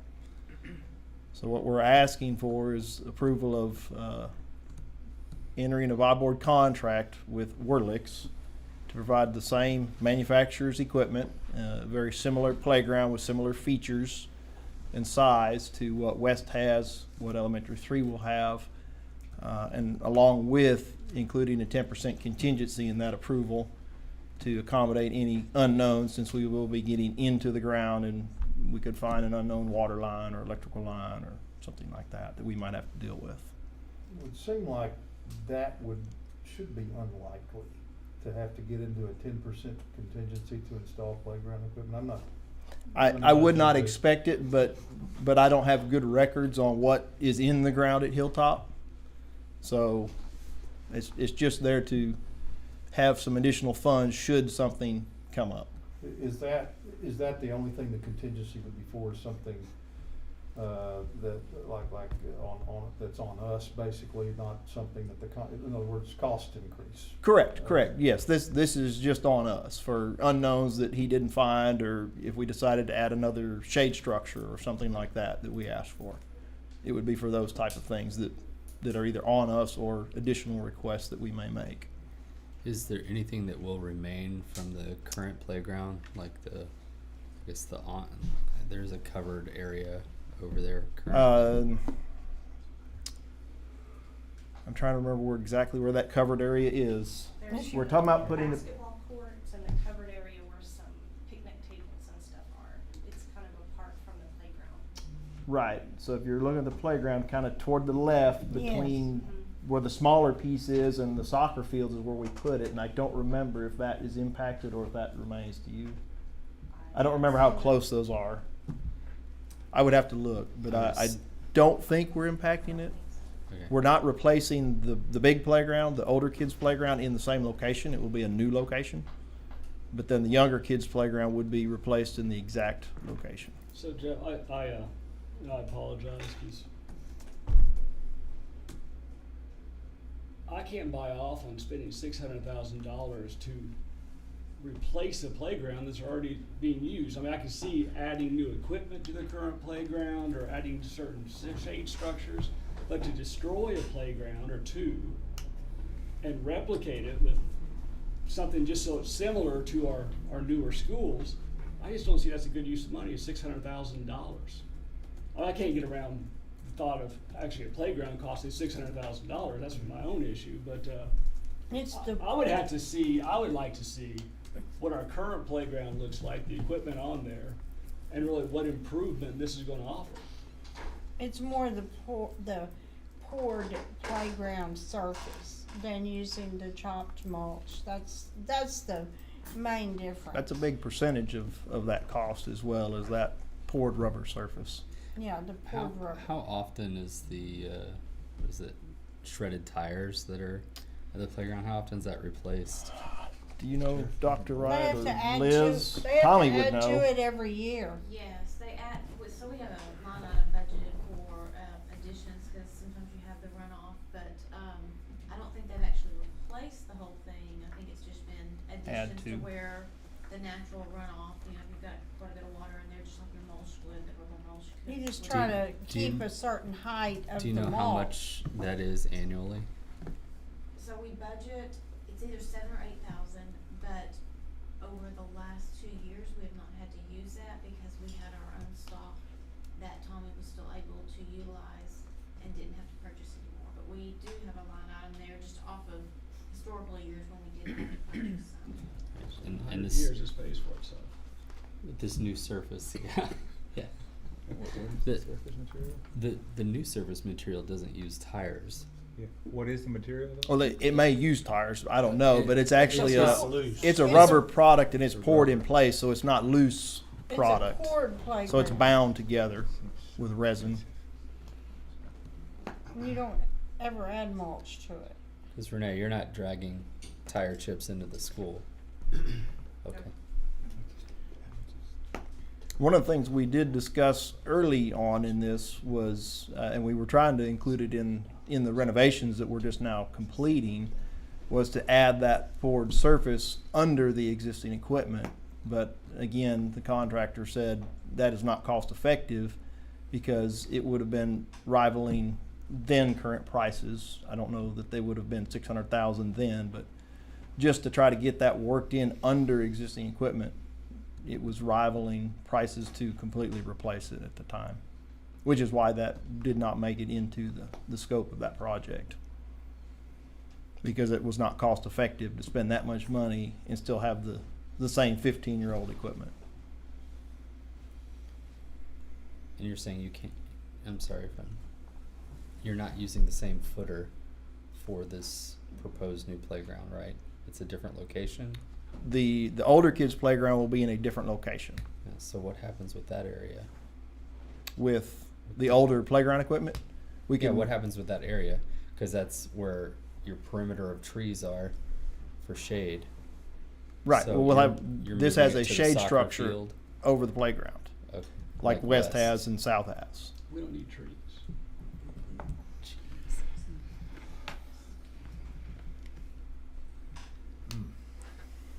What is the rough square footage of that material covering? How big an area are we talking about? I would have to go back and look at that. I would estimate we're talking probably 5,000 square feet worth of coverage. There's And no I way can to calculate that utilize- number. There's no way to utilize the current playground space without having to build the cover over it. Like utilize the trees that are currently there with the Oh, to avoid the shade structure. right. It's not very cost effective to put it in that location because it is up on top of the hill. So we're bringing it down to a flatter piece of ground nearer to the driveway that goes around the back. And then we do have the option to leave like the swings. If they need more swings, we could leave those in place. I'm just thinking for a shade structure itself, I know they're pretty significant. Couldn't you get one for $30,000, let's say? You know, doesn't that seem reasonable to have the big iron post and the shade structure? I think they're talking about the equipment having a limited lifespan as well. If he's saying the equipment itself is at 15 years. Right. Yes. Dollars. So I mean, it's going to be harder and harder to maintain. And Well, yes, some- it has been falling apart, which is why some of the pieces were removed. Do we have kids complaining about the play area? I've had some You know. parents complain about it. A lot? I mean, is has- it a big? If you go and play on it, like the slide going down, there's broken pieces, there's rough edges, there's some bolts underneath that have rusted. and Sure, don't but we look can replace attached. those kind of things for a hell of a lot less than $600,000. Right. So I'm just wondering if the whole thing has to be blown up because we got a couple of bad slides. Like I know the metal umbrellas have to go if they're not already gone, because kids were breaking arms on that thing a couple years ago. But I don't know if you can't refurbish the playground for then redoing the whole thing and then taking up more space on that side grass area. I don't know. Unity Park's got a poured playground also. I just want to make sure we have a problem that we need to solve, or if we're creating an expense that we don't. You know, Cliff said that the way he's going to measure success is how many phone calls he got, and we said that about, you know, we raise the pay when we can't find enough people, because that's a problem. I'm just wondering how many kids are upset at our play area, and is it a real problem or not? It depends on how you view the equity of it. If you're satisfied with keeping the mulch at Hilltop but having the poured area south and west, then we can work with what we have. But These other schools have nicer libraries. But, I mean, they're different schools. They're newer schools. their collections, though, in that library would be I'm just making a equitable. point that, you know, Mhm. they're all going to be different because they are newer. But again, but my point, I understand what Dr. Wright is saying, but so it's a different surface, sure. But if the kids don't care about the surface, if they're not complaining about it, they're not getting hurt. If they're actually having fun out there, maybe it's equitable enough. I mean, for $600,000 or $700,000. You know, if you got kids every day skinning their knees and Well- whatever it is, then okay, let's talk about it. But What's the breakout of putting the newer equipment on the current surface. surface? That's what I'm versus- saying. If we got bad equipment, let's get it fixed. Well, we were gonna move the one location, but if I just Uh-huh. take out everything he's got for servicing in this proposal, that's almost 230,000.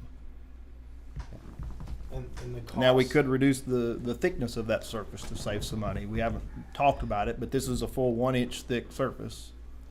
The And it cost could be to reduced. Keep everything where it is, replace a few slides, and put this new surface underneath.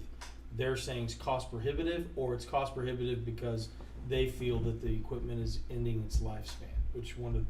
Well, two things. The equipment is nearing the end of its lifespan, and it's going to be hard to take one manufacturer and adapt and connect to another manufacturer, especially that's 15 years old. But then, because of the cost of trying to work that surface in underneath all that equipment, it's a lot more labor intensive.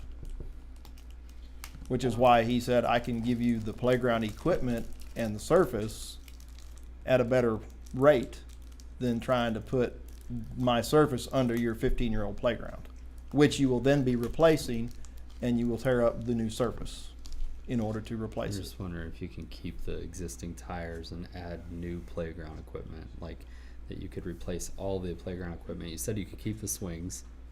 The swings are fine. I think the but- swings are fine. But replace the other playground equipment and keep the current surface the way it's at for a lot less expense than. I mean, if the kids aren't complaining, guys, and we have safe equipment, do we have a problem? That's the question. And that's what my primary pushback is the dollar amount. You know, $600,000 for this, and that might not even be a problem. Whereas, where else could you spend that money, whether it be school buses or whatever else? That's my pushback. So maybe we go It's real outside. money. Let's go outside of buy board and put it out to bid. And why do we got to use these people? We don't have to use these people. I recommend these people because they've done west and they're doing south, or elementary 3, excuse me. So at elementary 3, we recently went through an exercise where the contractor tried to propose an alternate manufacturer, which would be one of the other buy board people. They're all on buy board in school playground business. That would be one of the others that we would go to, and they did not have comparable equipment to this. I believe it's Landscape Forms. Do you remember? Is their product brand? Anyway, Whirlix is the company. I believe they're selling Landscape Forms. And we went through the analyzation of each piece of equipment and found it not to be equal.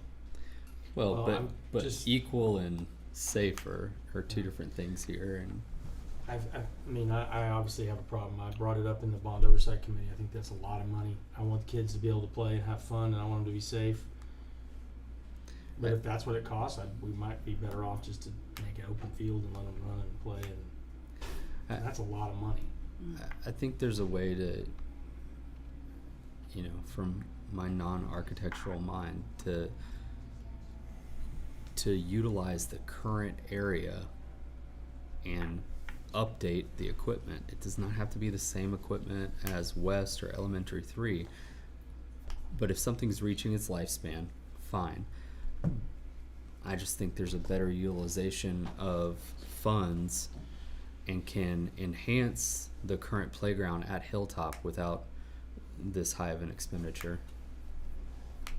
I mean, I think equitable can be defined many different ways, and I think the way we should define equitable is that it's all safe and it's all fun. And if we can accomplish that for $200,000, let's do it. That's my opinion. Yeah.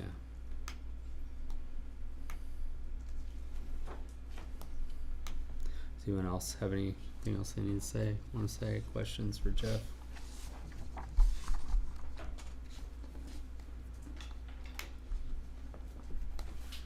Do you want to table this? Or Jeff, And you it come may back be with worth us? going to outside buy board just to get some quotes, especially on the flooring material. That just seems so expensive. No.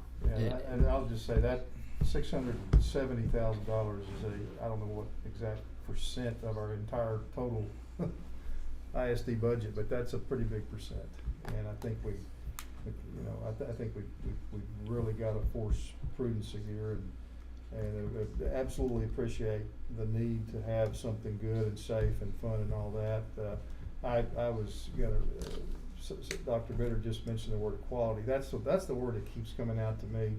That and useful life. Those are two subjective terms for the most part. I suppose useful life can be an objective term, but in this context, equality and useful life, I would want to really drill down further and say, okay, well, give me examples, give me specifics, particularly on the useful life, because just because something's 15 years, it may still be in good shape. And so I think, like, what is it, Liz, the parking lots, the restriping, there are things that we've gone beyond our recommended timing just because, hey, they're still in decent shape. And so I would agree with what I'm hearing here, that I think we ought to look a little more closely at this.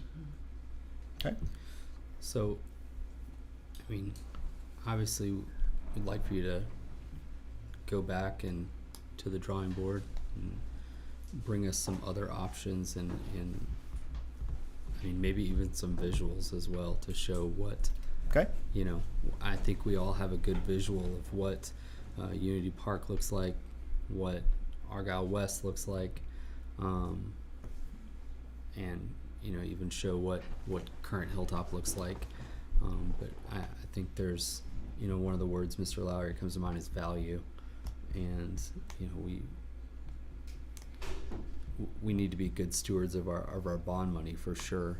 And I think there's a way to accomplish that goal as well as provide safe fun for the kids.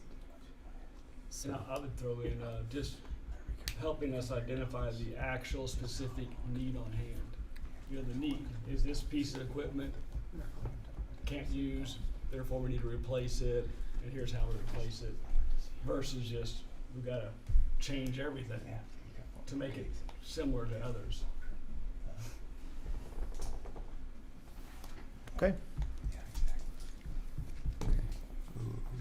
I need a motion to table, or do you want me to put it to a vote? Yeah, you need a motion to table. All right.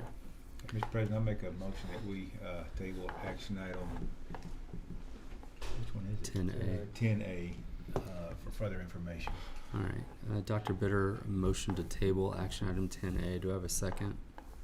Second. Mr. Deffenbaugh, second. Any further discussion? All in favor of tabling action item 10A, say aye. Aye. Any opposed? All right.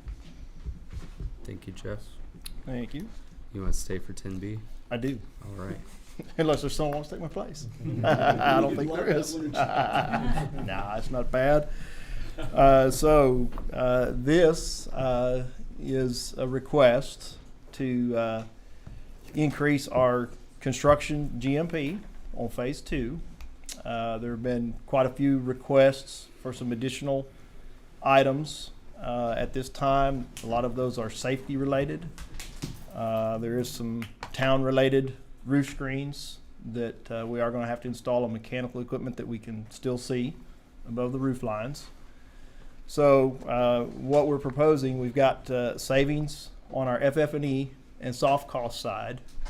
So we're not increasing the project budget from the bond, but we're taking those FF&E and soft cost savings and keeping it in the project, just rolling it to the construction side of things, so we can then look at these additional scope items that have been requested by different people at the campus, different safety needs that we've seen as we're moving in and seeing how they use the campus. So that's the intent of this item.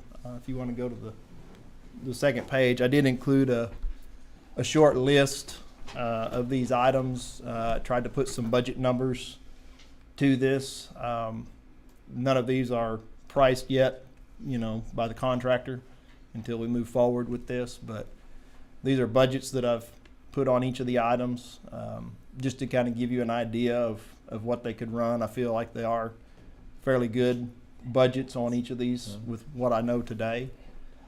So you can see I've kind of indicated a priority level of these needs as they've been identified to me. And then level one, I've broken that down further for you into kind of categories of where these are coming from.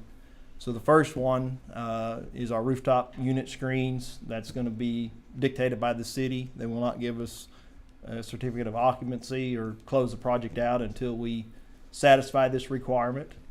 So we're not going to get away from it. I understand this happened at phase one as well. So I have a question. If it was happening on phase one and it wasn't built into phase two? It was not built into phase two.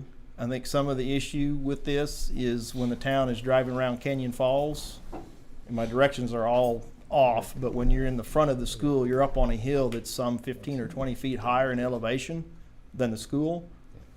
So when they're designing the project, I think they're looking at it from ground level, thinking that these parapet walls are hiding these roofs, rooftop units. But as the town is driving around and they're on a roadway that's elevated 15 or 20 feet, you get a lot more view. So that's what the town is doing. My question still stands though, right?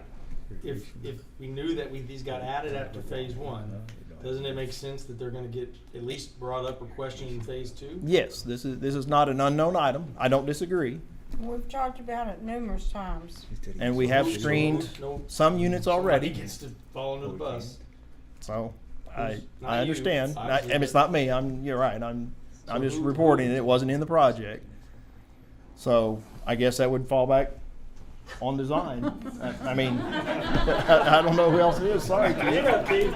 Somebody can take the fall in it. I don't know if you have anything you want to add. Get started. This is a long list. I just feel like I feel like that's how it's being looked at. I know we talked about, come on up here. I know we talked about this numerous times. I would say, in phase one, After we had to do it in phase one, and it was only like 43,000 or so, which at the time seemed like an exorbitant cost. But what was your thought process, or what, I mean, I know this has been discussed a lot. it was. What was your answer to, are they going to make us screen those rooftop units again in phase two? What was your thought on that? Really, the only area that was addressed in phase one was really the end of those classroom wings, which we did match the second classroom wing as the first one. It did get picked up earlier in the project, and that one is already screened. A lot of the other ones were very subjective to the city. Sorry, hold Yes. on. Picked up in the project as it was included, or we added it? We added it early on when It we was got. still added. We did add it, but at the beginning of the project, when we saw that they were gonna, we were having the same result from the first one. The other ones were very subjective. There are still screens. You see the very top of the units that were not required to be screened in phase one, and that is what they're coming back to now. And so it's a very subjective from the building inspector. So we're trying to Are they coming address back and that. requiring the ones that weren't required in phase one, or they're all in phase two? There's a couple that they haven't been cleared yet, so we are still working with the city right now to see which ones they're actually going to require. But some of those are phase one? Some were, yeah. And they did not require it then. It wasn't required. So the screens on the classroom editions, that's been done already? That's been done already. Okay, so this is all just the flat tops? Yeah. They don't have the angles that are Correct. protecting. And really what it is, if you're on the hillside that we're talking about, I mean, it's looking all the way across like 3 buildings, so you're seeing just the very top of these units, and that's what they're bringing up now. And we're going back to the city to discuss it, saying a screen's not gonna make any change from the way it looks right now. The screen looks very similar to the unit, but we don't have an answer from the city as of yet.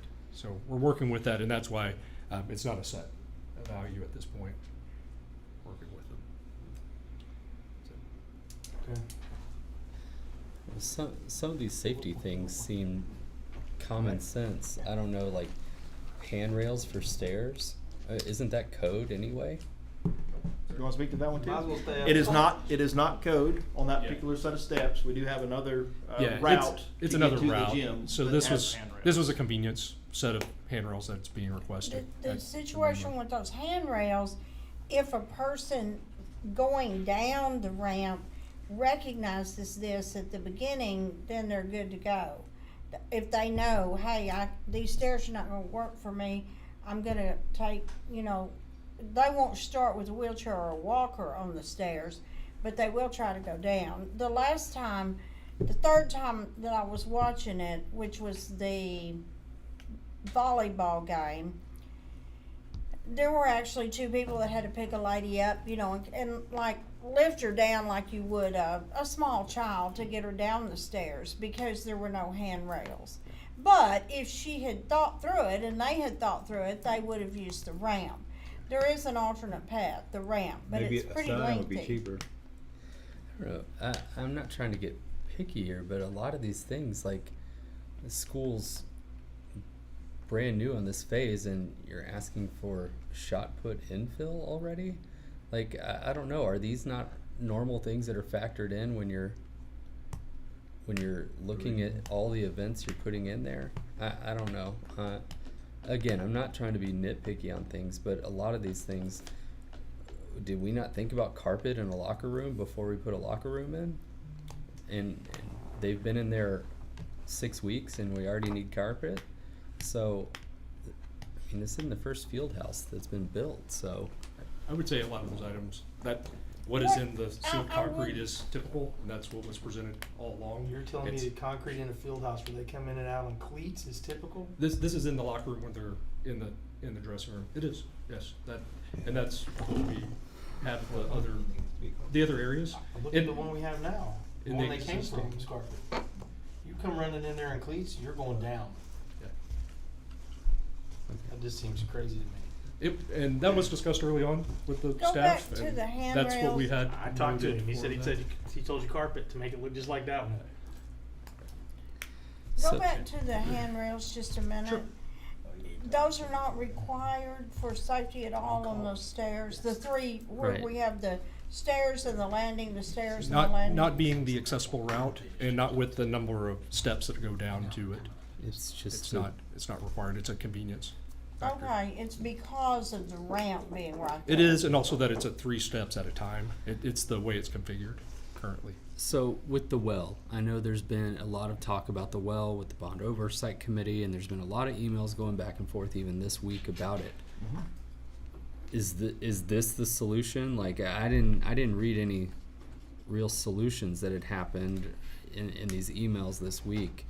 So is this just a contingency plan of where you think we're going with the well, or? Well, this was based on the cheaper of the two budgets that we'd already gotten from the consultants. We looked at the two options. One of them was basically the same as what we have now, which is a direct well. So the well is piped directly into the irrigation system. So when it's watering, it's pumping the water. Then we looked at the other option after talking about this the first time, where we utilize a pond, so a retention pond. So we have a well that fills the pond and then a pump in the pond that then puts the water into the irrigation system, and then possibly we may be able to incorporate some surface water runoff into this pond to help with supply of the water. That option was about double the cost of the other. So this number is based on basically an identical well, what we have now. Some of the emails that you're referring to, suggested we get somebody engaged to really work through that design and really make sure that's the right direction, and I fully agree with that. Well, This number is based on those budgets, but that's, without any cost going into any actual design or engineering at this point. And will this well be sufficient for a third phase of the high school, or will we be looking at another well? That's part of what we've got to look at when we get into some engineering, if we go that, to that point where we can start that process to try to determine what that will support. And is the turf for the courtyard because it's landlocked and they can't get mowers in there? That is one of the main reasons for that, yes. So kind of a design issue in itself that we put grass we couldn't get a mower to. Yes. Do we have room for the parking? Where would we put the concrete for the parking? We do have room to expand the parking pending town approval, of course, but we do have room for a couple of rows between the band practice field and the current parking lot adjacent. So filling that in out to the band practice field. Right, so, And then we do, okay, that's just a portion of the 265 there, right? yes. Okay. Yes, not all of it would be there. Then in the front, we have the ability to expand that to where we expanded it in phase 2 already, the big parking lot. trying to stay away from the hillside of things right now, because getting into that hill would cause a lot of additional expense with retaining walls and excavations and things like that. So I've highlighted kind of the medium range, which we feel like is going to get us, to year 24, 25. And down the road where this parking's being added, is this going to be parking that will ultimately have to be demoed if we add a new stadium? No, this parking is all where we're not going to be adding any structures. Certainly not a stadium. It will be subject to the 20% overage on the parking calculation, which I don't know what that is. You probably don't know what that is offhand, but based on the size of our building and the occupant loads and all those classifications, is the architect will calculate a number of required spaces. The town allows us to go 20% over that without having to ask for a variance. This quite likely puts us over whatever that 20% allowance is, which means we'd also be asking for a variance to allow it. And we Of course, did phase ask- 3, we would get more parking because now we have a bigger school, so it would calculate higher at that point. We did go and ask for a variance on South Elementary. Yes, And we're which they granted did it. grant. The only pushback I'd have on the parking is, should you not go more now?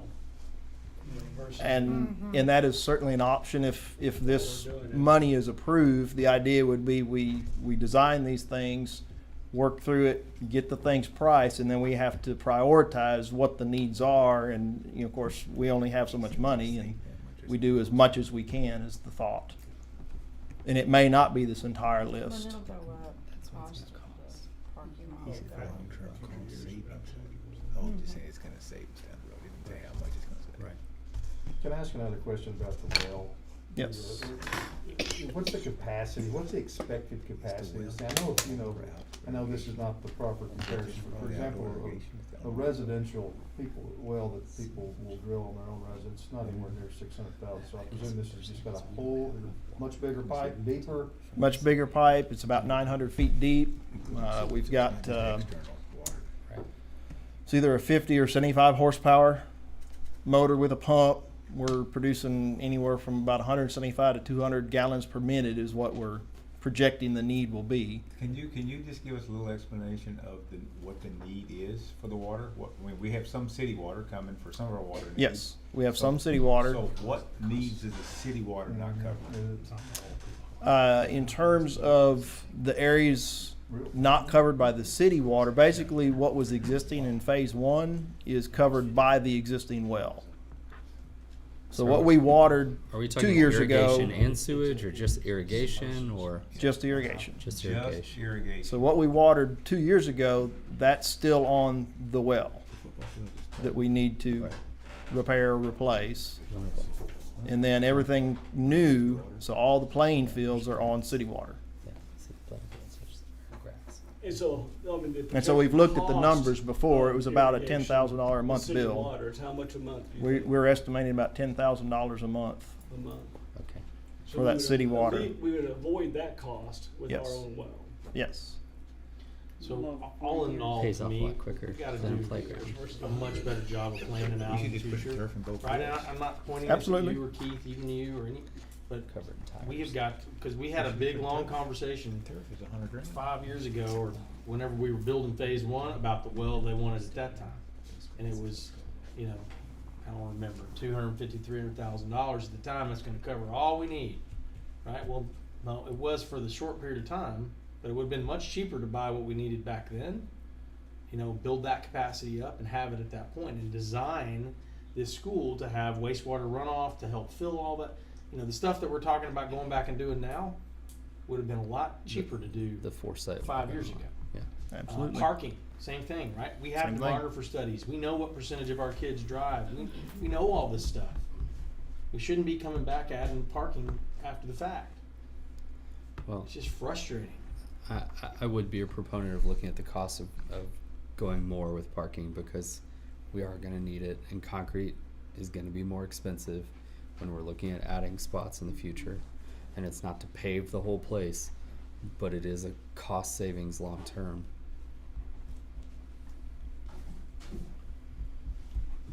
I agree. And yes, we can do that. I mean, like I said, it's not necessarily allocated to any one item of scope. It's just the savings we've got and, you know, identifying what's highest priority and what that price is and doing as much as we possibly can. You figured the parking on 1,750 students, right? Isn't that what we poured? Yes. I mean, that was how you worked it. For the city, yeah, we Right. use the city calculation, Right. which is required, which is based off of classrooms and then also your public spaces, your auditorium, your gymnasium spaces. Right, okay. That's what it's based off of, yes. That's where the number came from. And so it's not necessarily how much of our student population is driving. The city doesn't look at it that And way. it doesn't go to phase 3 either, to 2,250 students. This parking was stopping at 1,750. It's based off of the phase 2 for the city requirements. The city won't let you go to that without a variance, Right. is what it is.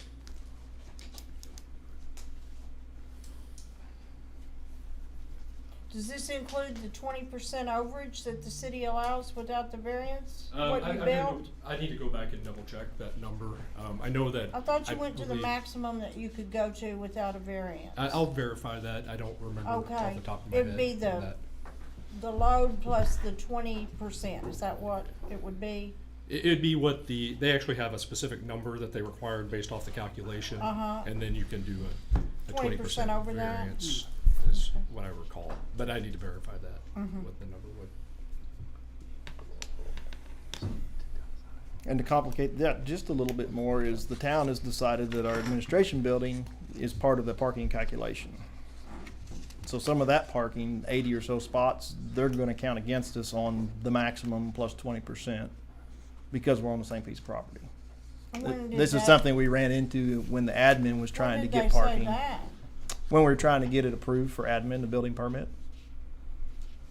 We were over the 20% because they were putting them both together. Very confusing.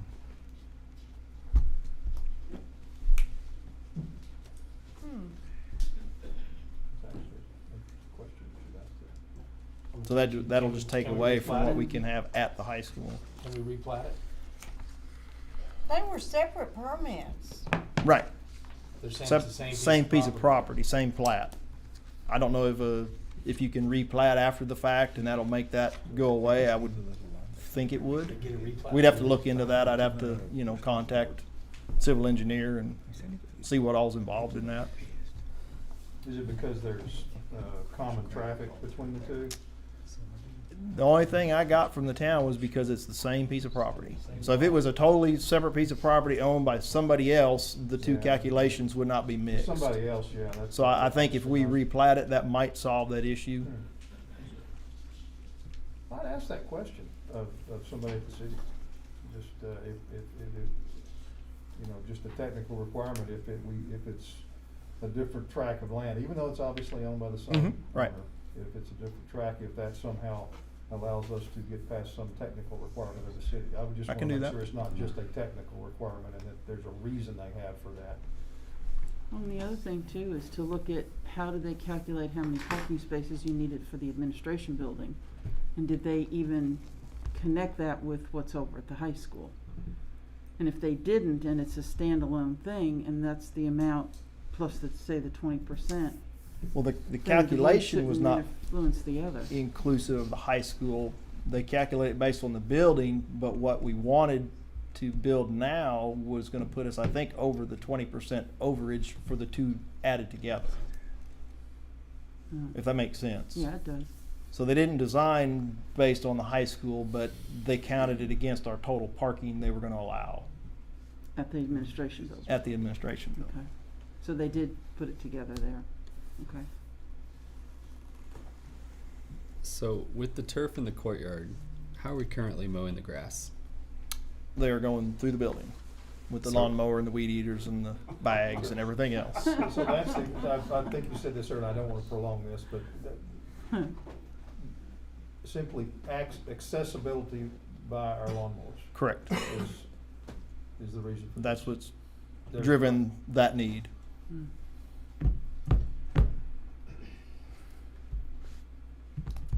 We got the irrigation system, maybe we make a water feature out there. That'd be expensive. Unless we just remove all the sprinkler heads and let them all spray. Now, I was doing the math on the parking, and they all come out to the same $2,000 figure. Yes. Yes. That's what I use to budget it per space. So you don't get any kind of discount for putting down 391 spots rather than 132 You all at would, once? but as a high level budget, Gotcha. that's, $1,500 to $2,000 is the range we're looking at right now. More of You your know. discount comes from doing it today versus down the road. Right. That's a Liz budget. The future value of 782,000 is way more. Yeah. But I would expect an actual hard number on that project to come in less than Less. $2,000 a Right, space. got it. And if we were to price each one, I would expect that to be less per space the more you build. Okay. I mean, we're already having to destroy curves and extend, and so Yes. the more we can do that one time versus. Well, ultimately, the intent would be we design as much expansion as we can, even if we don't build it, but let's build today for what that will be tomorrow. And if that means putting in an asphalt curb somewhere temporarily instead of concrete, we do that. So doing 391 spaces at this point in time would probably require a variance? Oh, I'm sure that Yeah. would require a Way, variance. way over? I mean, I would think even the 265 does probably. Okay. Well, And we'll calculate those numbers. But really, you just go and speak in front of council, and then they ask questions about why you need it and how you would utilize it and Right. that sort of thing. It's a lot of different stuff clumped under one ask. Yeah. I really feel like it's a lot of money off something we just built. I really think this board has a responsibility to break this stuff down. I mean, there's things, some of these things are mistakes, and we're asked to pay for them, basically. I don't know. I'm not real comfortable with lumping all this together. I really think, I know it's going to slow it down a little bit, but my opinion, and I'm happy to be alone, but I think we need to break some of this stuff out and look at it in its individual, because there's a whole lot of different stuff that's being thrown into one ask here that I don't know that we're going to feel the same on every one of these things. So if it's up or down, for me, it's down. Well, I mean, I hate to penalize Jeff though, because he added this sheet. No, I understand, but I mean, before detail. No, I think he had to, but would you, I don't. Well, if I just Sorry, said, I wouldn't have, I wouldn't. let me have approved $2.4 million, $2.3 you'd ask me with for no what, detail. so. And I'm not blaming Jeff, Jeff's, You tried to he's get away the with bearer that here. the 700,000, I'm just kidding. I tend to agree with Dr. Bitter. I mean, there are things here I can see for safety reasons and things that need to do, you know. We may get there on all of it, A but- blanket, yeah, I think a blanket at this point without further discussion whatever it is, $2.5 million, I can't, Well, I they can't are, get there. Jeff does have them in I understand. priority, like Oh, in levels priority. 1, 2, and 3. yeah, but it's But all, I don't but even the know way if we those vote are for it- prioritized. But if we vote for it, it's all or none. So prioritize or not, as the way it's presented, it's Jeff, it's do you Well, all or that none. was not my intent. It's not all or none, and I mean, I really didn't know how to describe it. But on the front, I said the list is continuously evolving because every day I hear requests for So things. it's growing, What's- evolving. is It growing. only grows, but we only have so much money, so we can only do what we can afford. What's the total of priority one here? I guess it depends on the parking. It depends on the parking. But I roughly- 530, yeah, I don't really know. I didn't break it down that way. There's a 150. million two. I would be okay with It's taking. most of it. I mean, because Jeff, it's got I the would- well and the parking. That's the two I would big. be okay with taking off those handrails if there was just a little sign or something there that said, we could put a little sign up that said handicapped access. That's and only right I think there. that's safety. I'm not worried about That's, that. yeah, that's not the. I'm worried Well, about the 250 for the roof screens and the 600 for the well and the. One reason that we brought this is we're trying to add it to the Steel and Freeman contract. Yeah. And one of those, Get it done. one reason is that they're there. But if we add to the project, we found that we get approvals through the town much quicker when we do the amended site plan process versus taking it outside of their contract, because then that starts a whole, bidding process, putting it out, evaluating, awarding. I have to make a full submission, a full set of plans to go through the town for the full review process. Yeah, that's. So I mean, trying to add scope to the current project is definitely an advantage from the aspect of time with the town. Yeah, as well as add- aspect of being able to start sooner on some of these things. Adding to this project is the most advantageous thing to do. But What how is? do you get? Adding this Adding to current this project project while rather than they're still starting there, over. we're still with the Sure. city. So- But we have some time to do that. So all of these different line items here, how do you get comfortable that we're getting bang for the buck on these dollar amounts? Because we're not, if I, as I understand correctly, we're not on each of these going out to bid. Right. We would just be adding it to the contract. We would add the contract, they would be going out, getting those bids, presenting it to us Okay. in the form of They a still get bids. change. Okay. Yes, they still get bids. And then we evaluate those at that time, you know, with the assistance of Keith and his consultants, and to make sure it is in line with market prices and all those things, or if it's just too much money and we're gonna, you know, delay a decision on an item and we move on to the next. So this is basically a checklist of things that you know that we need to do eventually. This is the checklist of what we're trying to We'd do. like to do I don't know if we have the money to do it all, and of course, with the parking, that decision changes some of What is the timeline that. for getting in on this project? Before they leave. No, but what is that? Well, I Yeah. mean, the timeline is What is the timeline? any time now. I mean, I'd like to get started with the design. A lot of these items will take design work, which is my next action item. Some of it will take extra design that was not included in Corrigan's scope. And the sooner we can start that process, the quicker I can get to the pricing and then adding the scope and performing the work. Well, you showed us some things, I guess, that aren't showing up till December, I guess you Mhm. said? Yes. So they'll be on the job through December. Well, they won't necessarily be on the job through December, but that is really irrelevant. I mean, they're going to have fees associated with the additional scope, you know, supervision and so on. So, I mean, we're going to be getting that included with the pricing. That's what I was gonna ask you, because that's that bottom item that at the bottom of the page.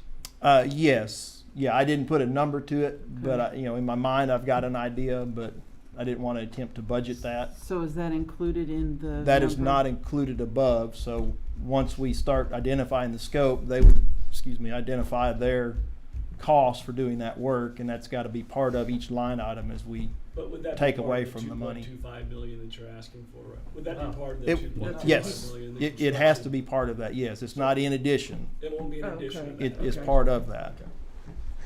So the way I understand it, you're asking for access to the savings that we have Yes. realized so far, which is about $2.2 million. Yes. You would like to use that money on these different items. These items, correct. And we're pushing back on, do we need to use some of that money on these items? But I Well, think- hey, it's all new. What if something comes up in the next 2 or 3 months that takes precedence to some of the stuff on this and we've spent the money? Well, would it be helpful to somehow vote to say, you have access to this money, and then we get to approve? Yeah, that's what where I you was use going, it. is there? I think so. How Something in the middle. binding, Yeah. binding's not the right word, but once if this board approves this access, Yeah. do you come back to us when you say, okay, I'm now ready to actually spend the money on the new parking spaces, or is that, or we already approved it and that's done and that's just gonna Yeah, happen 'cause whenever? Is What's there gonna be logistically the process there as far as involvement of this board? What's the I think it current can be either amount way you that want it to be. You don't have to come back to is it 50,000 that you guys can spend? Well, on without- bond money, you have to approve everything right now. Right, Yeah. but if you approve an increase into the, typically, and I mean, I know you can approve it however you wanna approve, but typically when you approve the GMP, you've given authority to that GMP. So Sure. if you increase the GMP, you've given authority to anything up to that total GMP. Well, technically, I already have approval. But in this case, No, we this could have is- a little caveat. No, this is an on adjustment one of agent these fee. savings. In The that current GMP You is can come and say, hey, we're gonna do this now. 68, we've saved 2 Because million on only the then would you GMP. really have Wants the to realized put that cost. savings, Correct. We don't that even know realized right now savings what the back into cost. the GMP to I don't use. Take know. up to 68. Just trying to, No, bring When it to are we 70. going to know about this rooftop screening? I don't know if the town will ever give us a firm answer, a decisive answer. My experience, and I think your experience has been that they generally don't. They give us their standard response, which is to quote code that says any mechanical unit I can see, you have to screen it. But if I can, see just a little bit of one, are they going to notice it when they come out? And they may not even come out. So my recommendation for that item is we identify the ones that are clearly visible, do the minimal screening and see if that gets us by. If it doesn't, it's just more time procuring more screens. They're not gonna tell us to get out of the school or anything like that and shut us down. So I think we can take the maximum number that it might be and come up with some median. I'm looking at about 10 right now, but I think we can pare that down to 5 or 6, and they may never say another word about it and hand us that CO. And because some of them you can hardly see any of them, and there are a couple that are phase 1 units that I can see. So are you saying they're approximately $25,000 per screen? They can run 25,000 per screen. They vary based on the size of unit. That's one heck of a They are screen. very pricey. I mean, Very. Is it a certain kind of a screen required by code, or is it just? No. So we could, might there be other ways? There we might could be other Get options. a carpenter up there just to build something and, okay, now you can't see it? I don't know if that option would work, but there are other systems out there. Well, I'm halfway serious about that, though. I mean, if it's something, if it's just so the residents can't see it, I'm having difficulty. Right. $25,000 per screen, gosh. They're very expensive. I mean, yes, we can look at other options. We will look at other How options. many did we have to screen before, Keith? I know it was about 43,000, but do you know how many units were screened? I don't remember. I believe it was definitely over 10. They're gonna put up a metal storage. 5 or 6 that I remember. 5 or 6? I'd have to go back and check. So they've tripled in price since we did it. Yeah, and the one that we did add at the end of the classroom, we did ask for different manufacturers, different options, and they all came back about the same, I believe, in that pricing that they did. But definitely, as Jeff mentioned, we can look at different options as well. These are actual screens that attach to the unit itself, so it doesn't have to penetrate the roof, it doesn't have to touch your structure.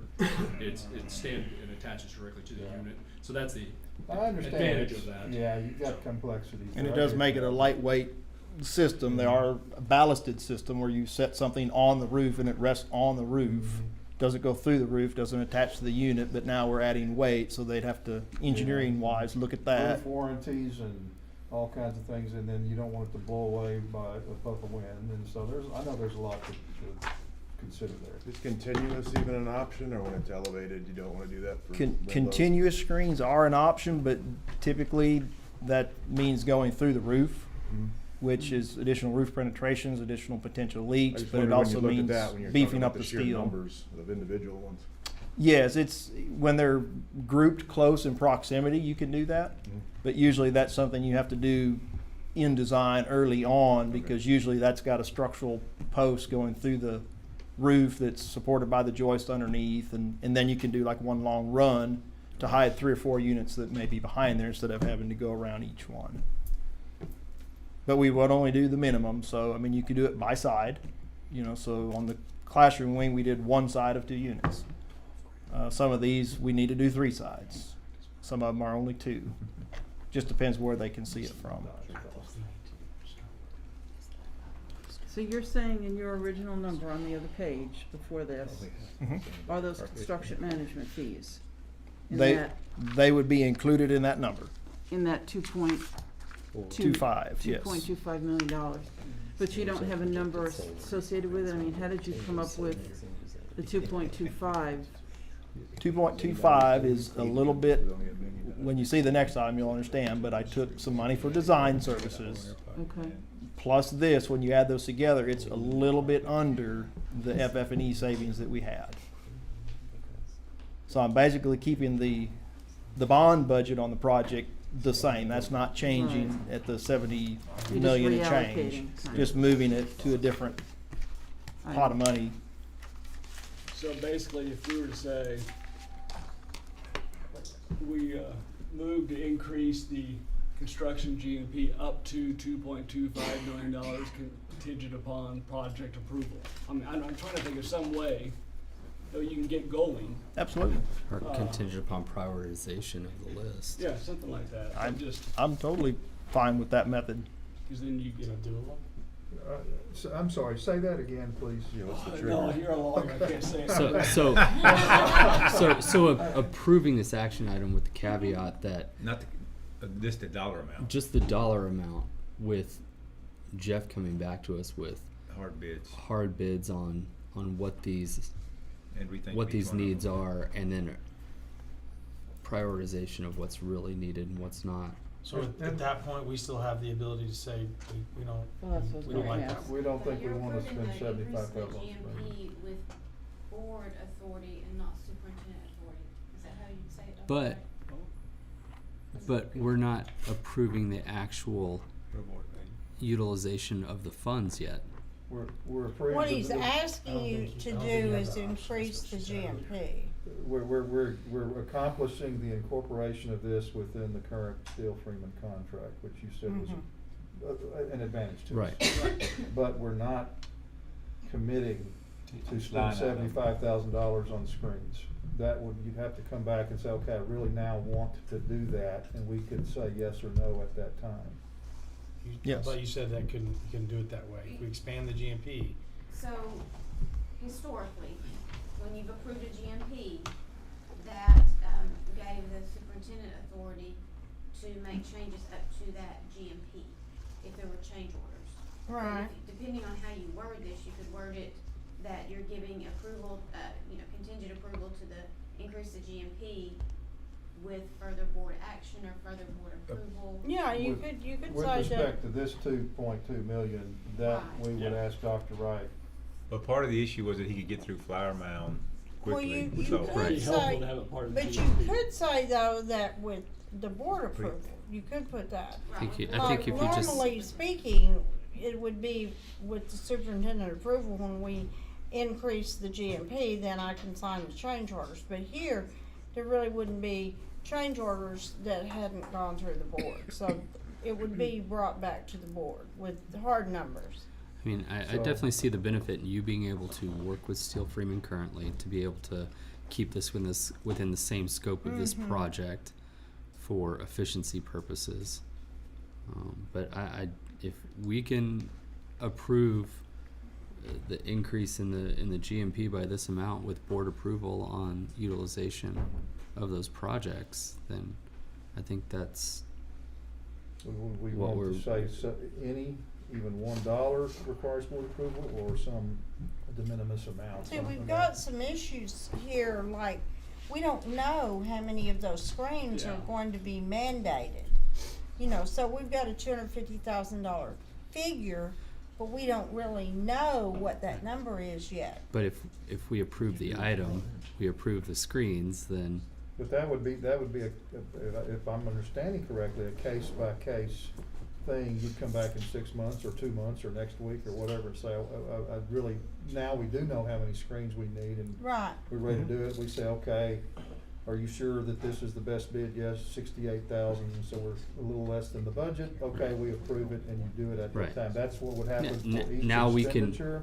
right now we can get parking spots for $1,750 a piece instead of $2,000 when we do And we wouldn't be prohibited, I'm sure, I hope, to say, you know what, we've decided we're not going to do the well, but we are going to spend that extra $600,000 on more parking. I mean, would we have the flexibility to do that? It'd be helpful to put that in there. I mean, like the things that you are really good with, like the parking, if you wanna approve that. You know you're going to have to eventually approve the screens based on whatever Flower Mound dictates. I think there's just a lot of small items in here that, I mean, me personally, I know parking's going to happen. We know the well is going to have to happen for irrigation purposes, but there's a lot of small things in here that just, need more time with. Or Well, but I think the question is, what's the downside if we're getting the benefit of tying this to the Steel Freeman contract tonight, but everything is still subject to our approval, and I would think further information, as you said. So I guess what's the downside of approving this? I mean, theoretically, this would not realistically happen, but I presume we could approve it, get it tied into the Steel Freeman contract, and then not approve but it. never do anything.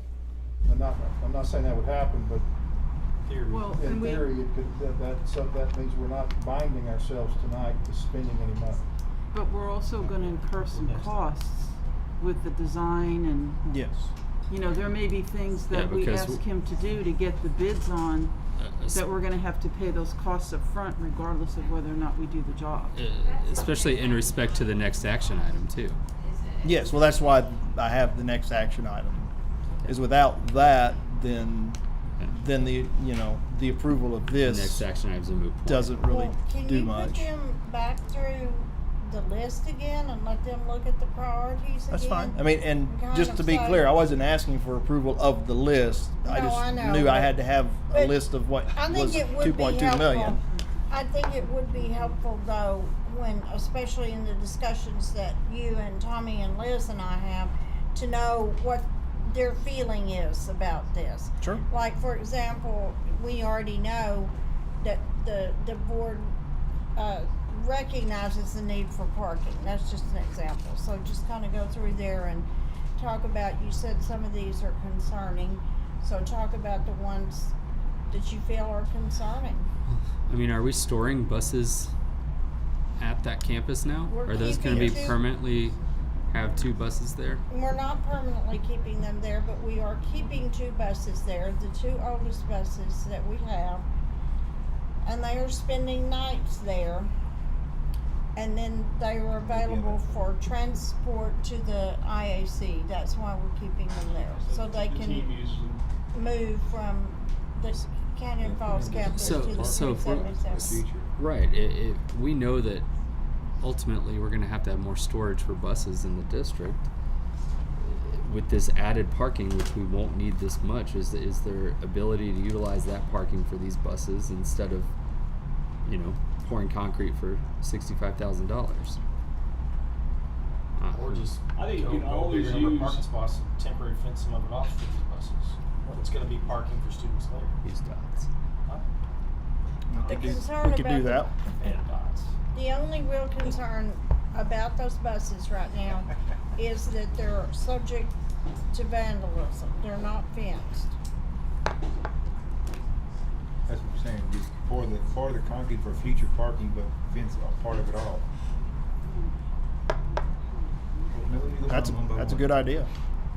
If we do the future additional parking now. And maybe just add a little extra. very good space and idea. Use that there and not spend the. And what's the building for storage? That is to house all of the equipment that Tommy's going to be acquiring to maintain those playing fields. Right now, he's got the reel mower, and we're just parking it in the back by the kitchen. How much of the water transformer. how much of the water from the well is going towards the fields? As opposed to None. Not, huh? None of the current. No, the well water. The future well. The future well. The future well, Yeah, yes. How much of that water is for the fields, grass fields?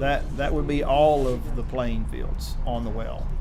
No, but what else besides the playing fields will be on the well? Mainly it's the playing fields, and then some areas adjacent to the field house, just because of convenience of where we connect. Is that a cheaper option than turfing those fields? Yes, that's a cheaper option. And plus, you can access that well for other buildings if we need, correct? I mean, it doesn't have to just be irrigation. No, it would just be irrigation, and it doesn't get rid of all of the city water meters, but the big expense is going to be on the playing fields. So the current well is just doing the irrigation or the landscaping, the grass that are not fields currently. Well, it's not even doing all of that. It's doing what was in phase 1.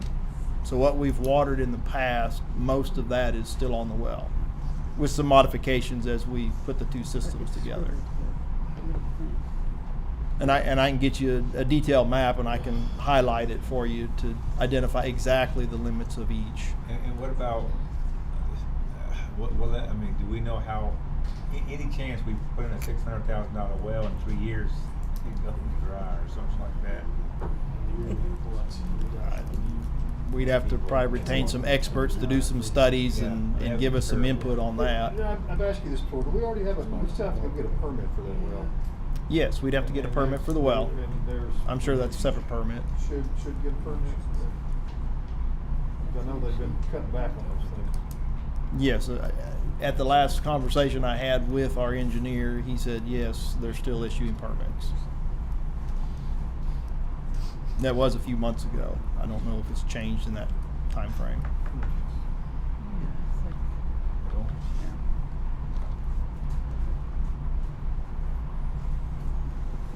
So I wrote something out, and I don't know if this would work or not. But if we make a motion to approve, listen to me, it's late. Approve increasing on high school phase 2, the construction contract GMP by up to 2.25 million, with the board having final approval of accepting any change orders presented from the priority project list. Just something to start with. Now, what do you mean by change orders in that context? Well, because if we approve raising the GMP, we typically give Dr. Wright the authority to approve anything within that price range. So by that, do you, any item on here, irrigation well for $45,000? As he comes back Yeah. with every one of these things Just with the want to dollar make sure figure. that's what we're talking about. Right. Yeah. Yes. I mean, I was just trying to figure out. Each proper item doesn't wording. have to be a change order. I mean, if we get the full list together and we go through it one time and identify it, we would not issue a change order though until I come back and something is approved. Yeah. So there's no reason that I have to increase their contract 2.25 million. Right. Until we come back and you do approve something, and if we do it one at a time or two at a time, then yes, they can be multiple change orders issued to increase their contract by Well, that's those why items. I said up to. So it can be each The one. maximum. Yeah, I like that. Yeah. If we do this that way, though, we need to make ourselves available. If we have something on the timing or anything that you want to group together, you have to push through real quick. versus waiting I would 30 see days, maybe 60 some days. special, meetings, Yeah. if we can do that by Zoom or something, maybe, not necessarily in person. We're willing to do that. Oh, you can't do that? Oh, okay. This represents pretty much most of the savings. So like I said earlier, we're 6 weeks into this facility. So you feel pretty confident that this captures, I mean, if we have another $500,000, oh, we Need. forgot this, we'd be in trouble. So I guess when you talk about prioritizing, I'm just wondering, we have in 6 weeks identified $2.5 million that we didn't anticipate. And so 2 months go by, I can see pretty easily the way we spend money that there's other things that we hadn't thought about in the first 6 weeks. And then it gets real. So Would we have, that's a point I totally agree with, would we have the ability to come back and say, okay, something has happened, we're now going to use some of this 2.5 or 2.25 for this other contingency that has come up? In other words, we can adjust this. Under how Dr. McDade put it, Yeah. yes. Just I be a mean, change it order. would just be a change order. So that would at least allow some But possible we're pushing, mitigation. not to interrupt you, but we're pushing it to get done with the current crew. First of all, I don't know how important it is to have Gene Freeman, whoa, let it slip up. Steel Freeman.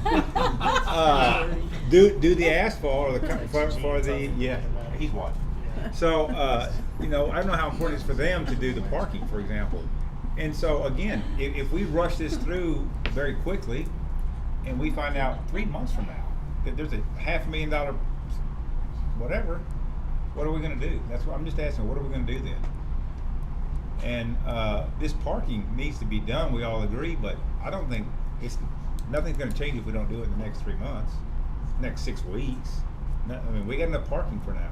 So I'm just saying, I don't know. I really am asking how confident you are some other big shoe there is that could drop because we're learning about our new facility apparently. I wish I had a way to answer that. But you're getting ready to For spend you. all of our contingency So do we money. need to be more conservative, I think is where it's going. Because unfortunately, I wasn't here, and I know you know that, when it was designed. So, I wasn't able to hear the conversations and help facilitate and maybe ask better questions to make sure we got carpet in the field house all along or something Or to made that sure we effect. put a mower inside the courtyard before And- we close it off. Yes, things like that. So right now, I'm kind of reactionary when someone comes to me and says, I need something. I'm just putting it on the list right I now. want to make a clarification for in here, and I totally agree with Dr. Berry. In fact, I was getting ready to ask the same question. That's a loaded question, but it's a fair question to ask. But we just said you're getting ready to spend, and that's the part that is not really accurate. Right. Because you have to come back to us before you spend a dime. Correct. And so is that not where we get some comfort in this? I'm just asking. It seems to me. Maybe a little, but Yeah. we're not only giving, agreeing to spend the money. It sounds like we're trying to do it really quick. We're trying to get it done before the guys leave town, so to But speak. we're not. Well, it's we're really not got to do But with it's them not- leaving town. It's just it's on the same facilitating the permit with design the town. process But the and point is, keeping the it's gonna happen permit sooner than open. later. So, And so, Yes.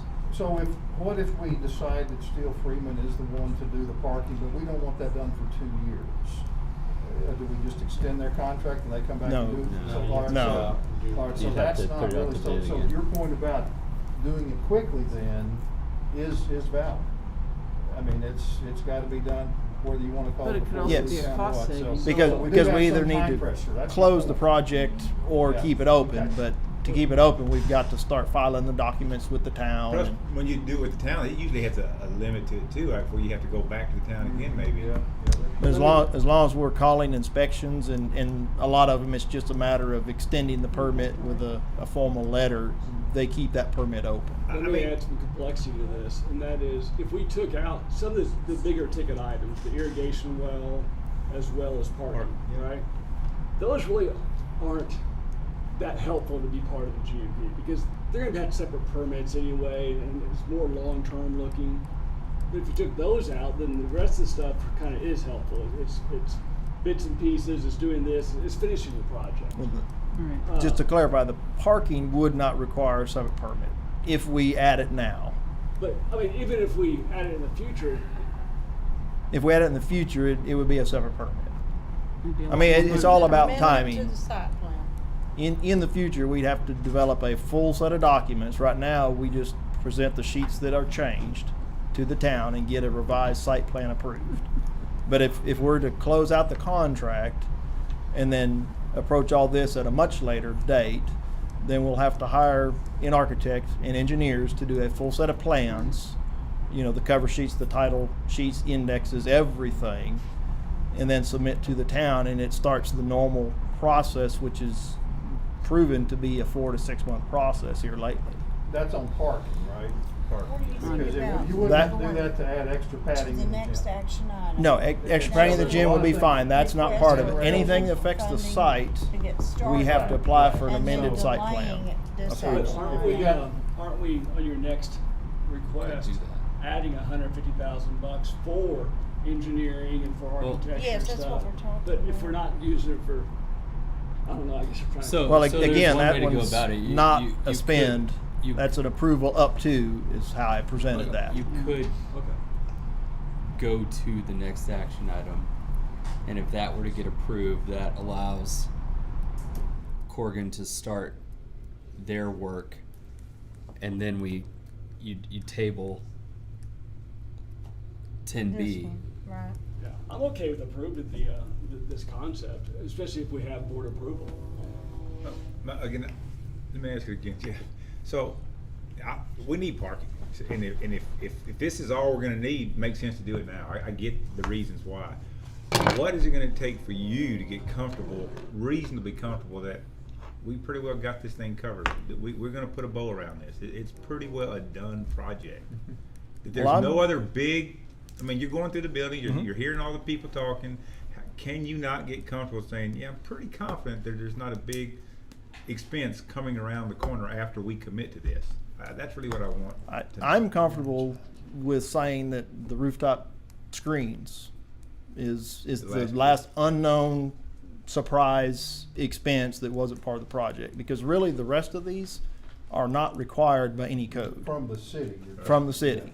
Okay. So from the standpoint of what can we be made to do, Or no, the wants. rooftop A lot of this is screens. wants. A lot of this is, I mean, a lot of it is wants. I feel like a lot of the safety items are a little bit more than a want because Okay, of the so safety. safety's perfect. So But the town will not require you feel those like items. As you've been through the facility now, we're pretty Yes. safe. Yes. I don't see the day-to-day use of things, so like the locker room. If I wasn't told about it, I wouldn't have seen it because I'm not in the locker room when they're using it and seeing these things happen.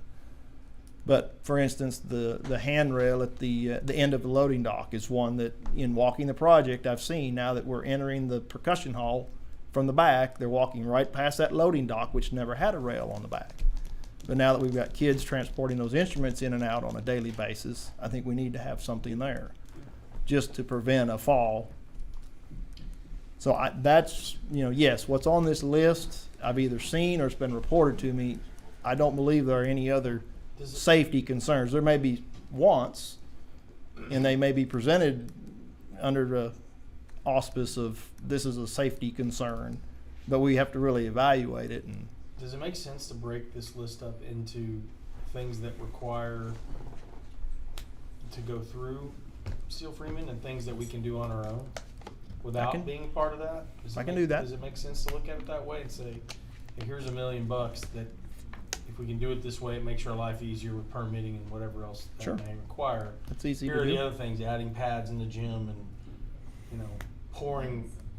I get the driveway is going to require a permit. Carpet, but- you don't have to get Yeah. Steel Freeman for carpet. Or, replacing a floor sink rings. I don't think we need them for that, do we? we don't. Yeah, so maybe that's another way to look at it, is to say, here are the things that are, if we want to be a part of that, we got to do them now, or we got to do them quickly because they're going to be closing out the job. Here are the other things. Here's a priority list of other things that don't require them, that we need to reshuffle the deck and put them in what truly are the priorities. But I'd also want to know with that, is there a cost savings if we did go with Steel Freeman versus out there on our own? Just saying.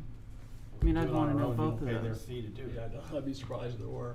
But if we went with the up to, Right. with board approval, we kind of can have our cake and eat it too. I mean, we're Yeah, not, and then we're you not can follow up approving the expenditure of $2.25 million. We're just approving the concept of raising the GMP pending our approval of anything that is spent out of that money. I mean, if we did 10B, if we did 10C, does that give Jeff the authority to go ahead and start working with Corrigan and engineering stuff, and then being able to get bids and true costs for things? Yeah, if you approve 10C, he can start working on everything that's on 10B without us doing anything to 10B. Okay. Correct. That's So I mean, I'm yes, good we with that. could, if we approved 10C, we could not do anything today How with would we 10B. account for this? Liz, this may be a question for you. We do just what we're talking about. We approve the whole thing, and then you go start working with Corrigan and Steel Freeman, and you come back to us in a month and say, okay, here are the things we probably really need to do now, here's some bids, et cetera. But we decide in the meantime, you know what, we're just gonna go out and get a local carpenter to put extra padding in the gym. Does that bust anything at all, or can we just take that 10,000 and maybe we save it and That's do in it the for free? GMP, now it's part of their It's in the contract. GMP, Okay, so well, it's that's part my of the question. contract. You'd have to not approve it or take it out. But you can't, you have savings. What kind of Except for they're not flexibility? approving the money Yeah. to go into the GMP today if we did it with the modified Can we language. spend bond money on our own without going to a contractor? Yes. Okay. You can, if he brought up, say, the handrails, right? Brought those up to you outside of the GMP and just said, we've done bids, here's 15,000, we have handrails, you approve it, cause on bond money, you're approving every dollar. We don't have the threshold of 25,000 like we do on the general funds.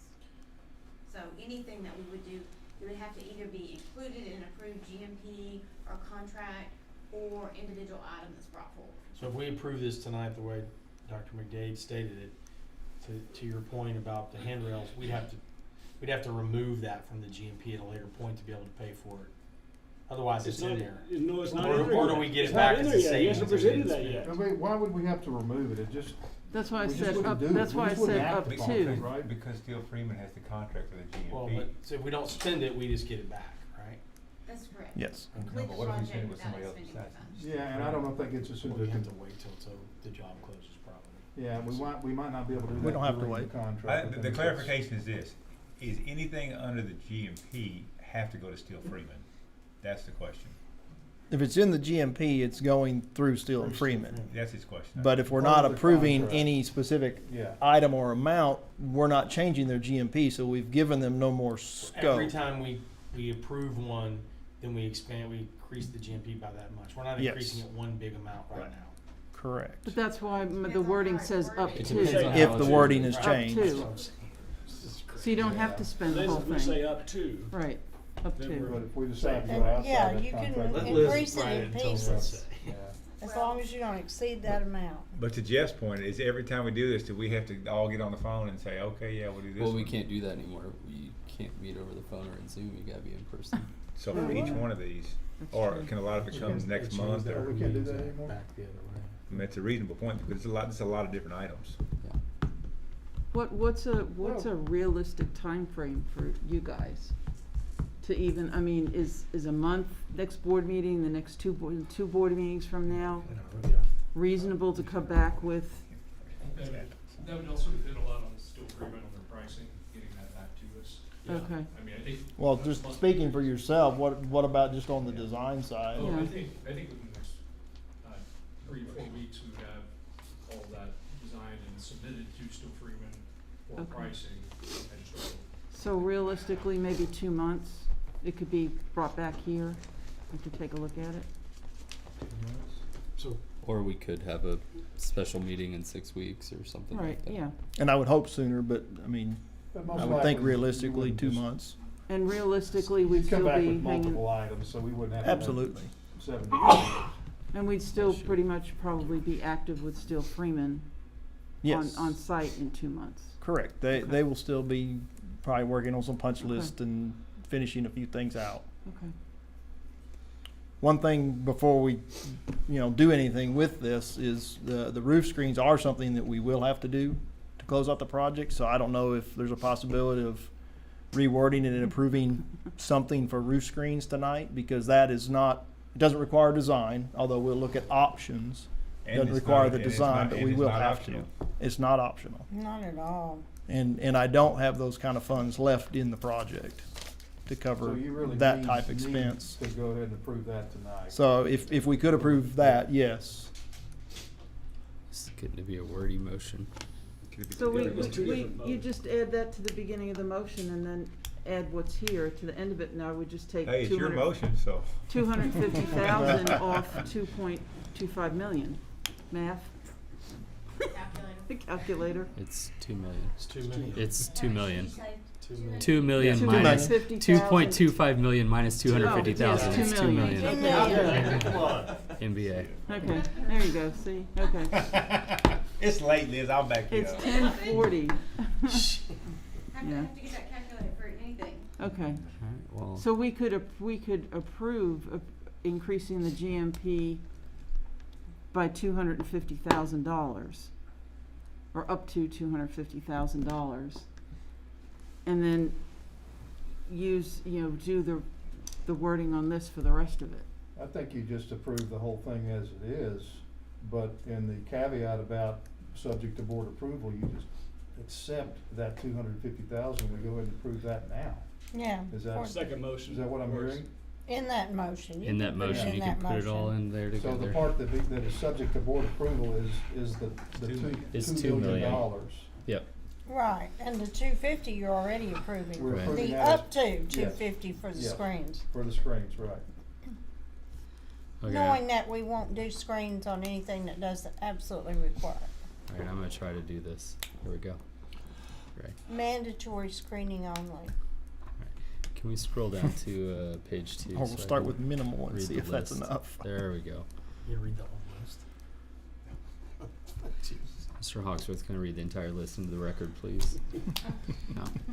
All right, I will entertain a motion that we approve action item 10B with up to $250,000 being approved for utilization for rooftop unit screens, and the remaining $2 million approval at board discretion. Sound okay? So moved. All right, Mr. Deffenbaugh, motion to seconded. approve. Dr. McDade, second. Second. Any further discussion? Liz, we okay on the wording? I believe so. Did you get that, Wyverly? I'll get it on the recording. Okay. All in favor say aye. Aye. Any opposed? All right. Thank you all for that discussion. It's good to have. All right. Don't go anywhere, Jeff. I'm not. Action item 10C. Your leg's getting sore? No. Stay. So the last item we've more or less discussed is a request for approval of spending up to $150,000. It's just a not to exceed. There's no fee proposals that we've requested for any of the additional scope yet, but it would be up to that amount for architectural and engineering services to move forward with the list that we just reviewed in action item 10B to get to a point where we can start making those decisions. So the only thing I want to clarify is what Keith said a minute ago. He said in 3 weeks or so you could have it to steel framing, right? Your design, you're only talking about the items that, right? And, Yes. And doesn't it make more sense for the little things, the pads, the rail here or there, to do that on our own, cheaper?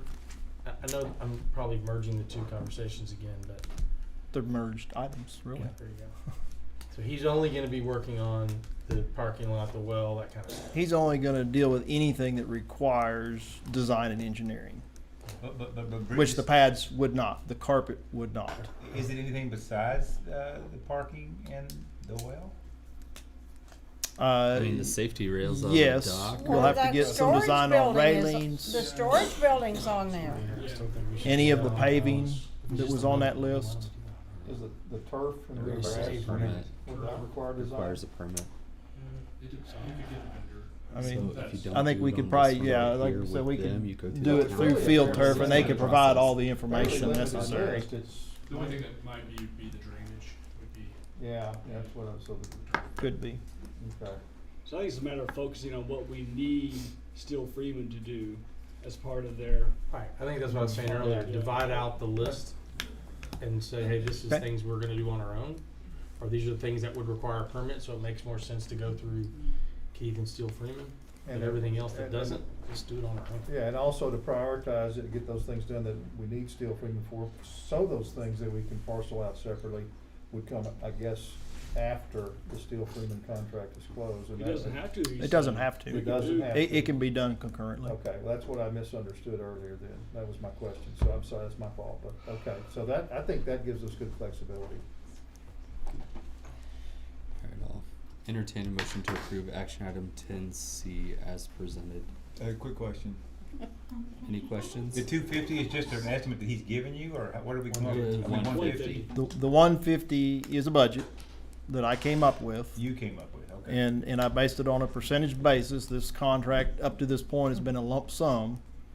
But I've talked to Keith about this budget and he's confident that and he's already seen this list, that we are under that with the entire list.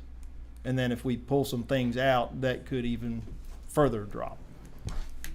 But having the ability to proceed is what we need before I can proceed with design. I'll have to get proposals from him and then amendments to the contract, and but this would allow us to do that. So this is an up to again. Again, this is an up to.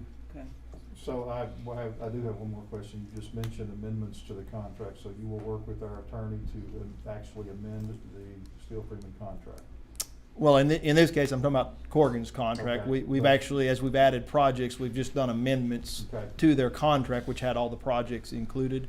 All right, but So would this you- extra fee would be an amendment to their I presume contract. there would be an amendment to the steel freeman contract as Yes, theirs would be in the form of a change order. Right. If we proceed with any of the scope, and it would be an actual AIA change order. well. And that change order would occur only, and sorry to belabor this, but only as we sequentially approve it. Correct. I mean, there's going to be an amendment now, I presume, to the steel freeman contract that mentions this number we just approved? No. No. So we don't. There'd be no reason to do that. Okay, so that is merely an internal approval here, and we don't go to Steel Freeman until we have, for lack of a better term, an action item for them. Correct. Okay, all right. But you'll be consulting with them up front to get prices. To get the and- pricing, yes. Right, okay. Kind of a what if.